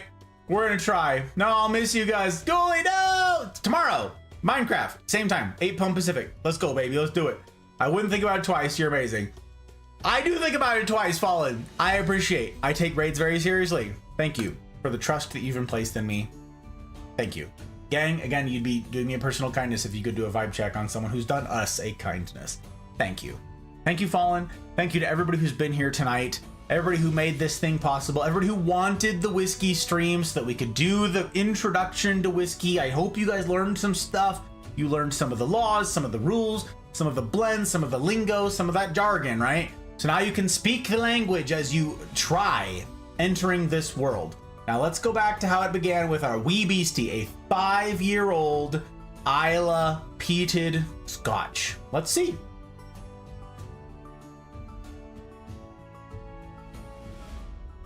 That tastes very different from how it began. The whole night, I came in here with a clean palate on purpose, okay? I came in here with nothing. I hadn't eaten in like over an hour. Clean palate, water on the palate, tap water, right? And that right there does not taste like tonight began. I told you guys that this right there, when we started the night, tastes like straight iodine. No longer. There's a sweetness to it. The moral of the story is, like Marsh said, it doesn't have to be expensive to be good, okay? Their palate is everything. Are you having a cigar? And I know a bunch of you guys don't have cigars. I know most of you guys don't have cigars. But I'm telling you, that is the game changer for all of the whiskeys that I have had and tried is on Monday nights, I'm with the boys, and we're having the whiskey and cigars. The cigars is the mix-up. That is the wild card. That is what changes things, okay? And that is what can take a pour that I'm like, no, I don't want that. No, thank you. And take it to rockstar status, okay? A perfectly serviceable pour. But again, do I recommend you jump to straight something like a wee beastie? No. I think you should start with hashtag not sponsored, something significantly cheaper. And I think, depending on what you're eating it with, depending on if you're having a cigar, you'll be pleasantly surprised by what you can get for something so cheap. Thank you. This whole thing, it's been very fun to have you guys.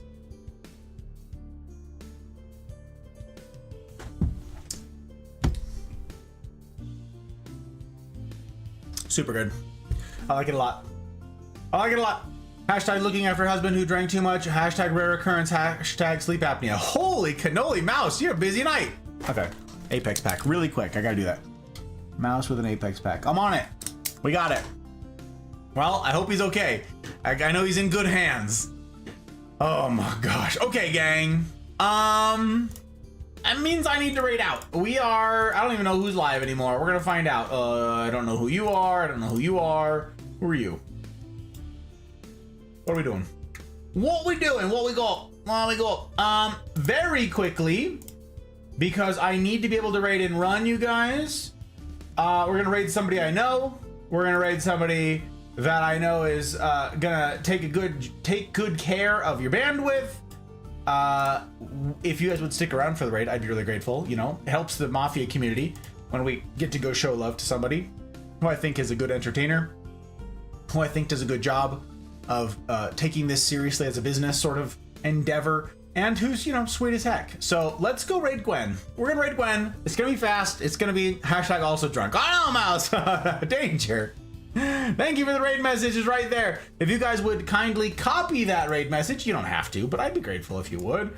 We're gonna go raid Gwen. She's playing Skyrim. That is crazy. We literally just referenced Skyrim earlier. I said, don't play modded Skyrim until you've played vanilla Skyrim. Yeah, that's how it begins. I gotta do it.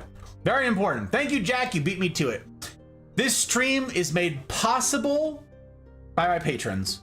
For all of you guys, you can follow on Twitch, subscribe on YouTube, join the community Discord, join the Mafia. Thank you to all of you who have yeeted stickers at the new joins. The Mafia community Discord is not for the faint of heart. Doing hard life on hard mode is not for everybody right now. Not everybody's ready for hard mode, but if you are, I invite you to do life together meaningfully. For reals, jump in.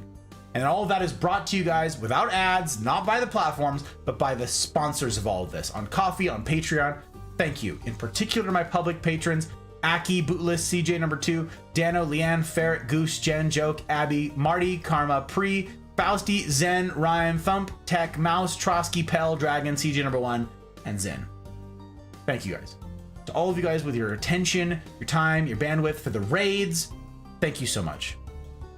I will be back here tomorrow night, 8 p.m. Pacific time, playing some Minecraft. Thank you for your patience. Thank you for the fun. What will the tomorrow night hold? What will the upcoming streams hold? What will Tuesday with Mafia hold? Come and see. Come and see. And as ever, I will strive to see that it's a decision that you don't regret.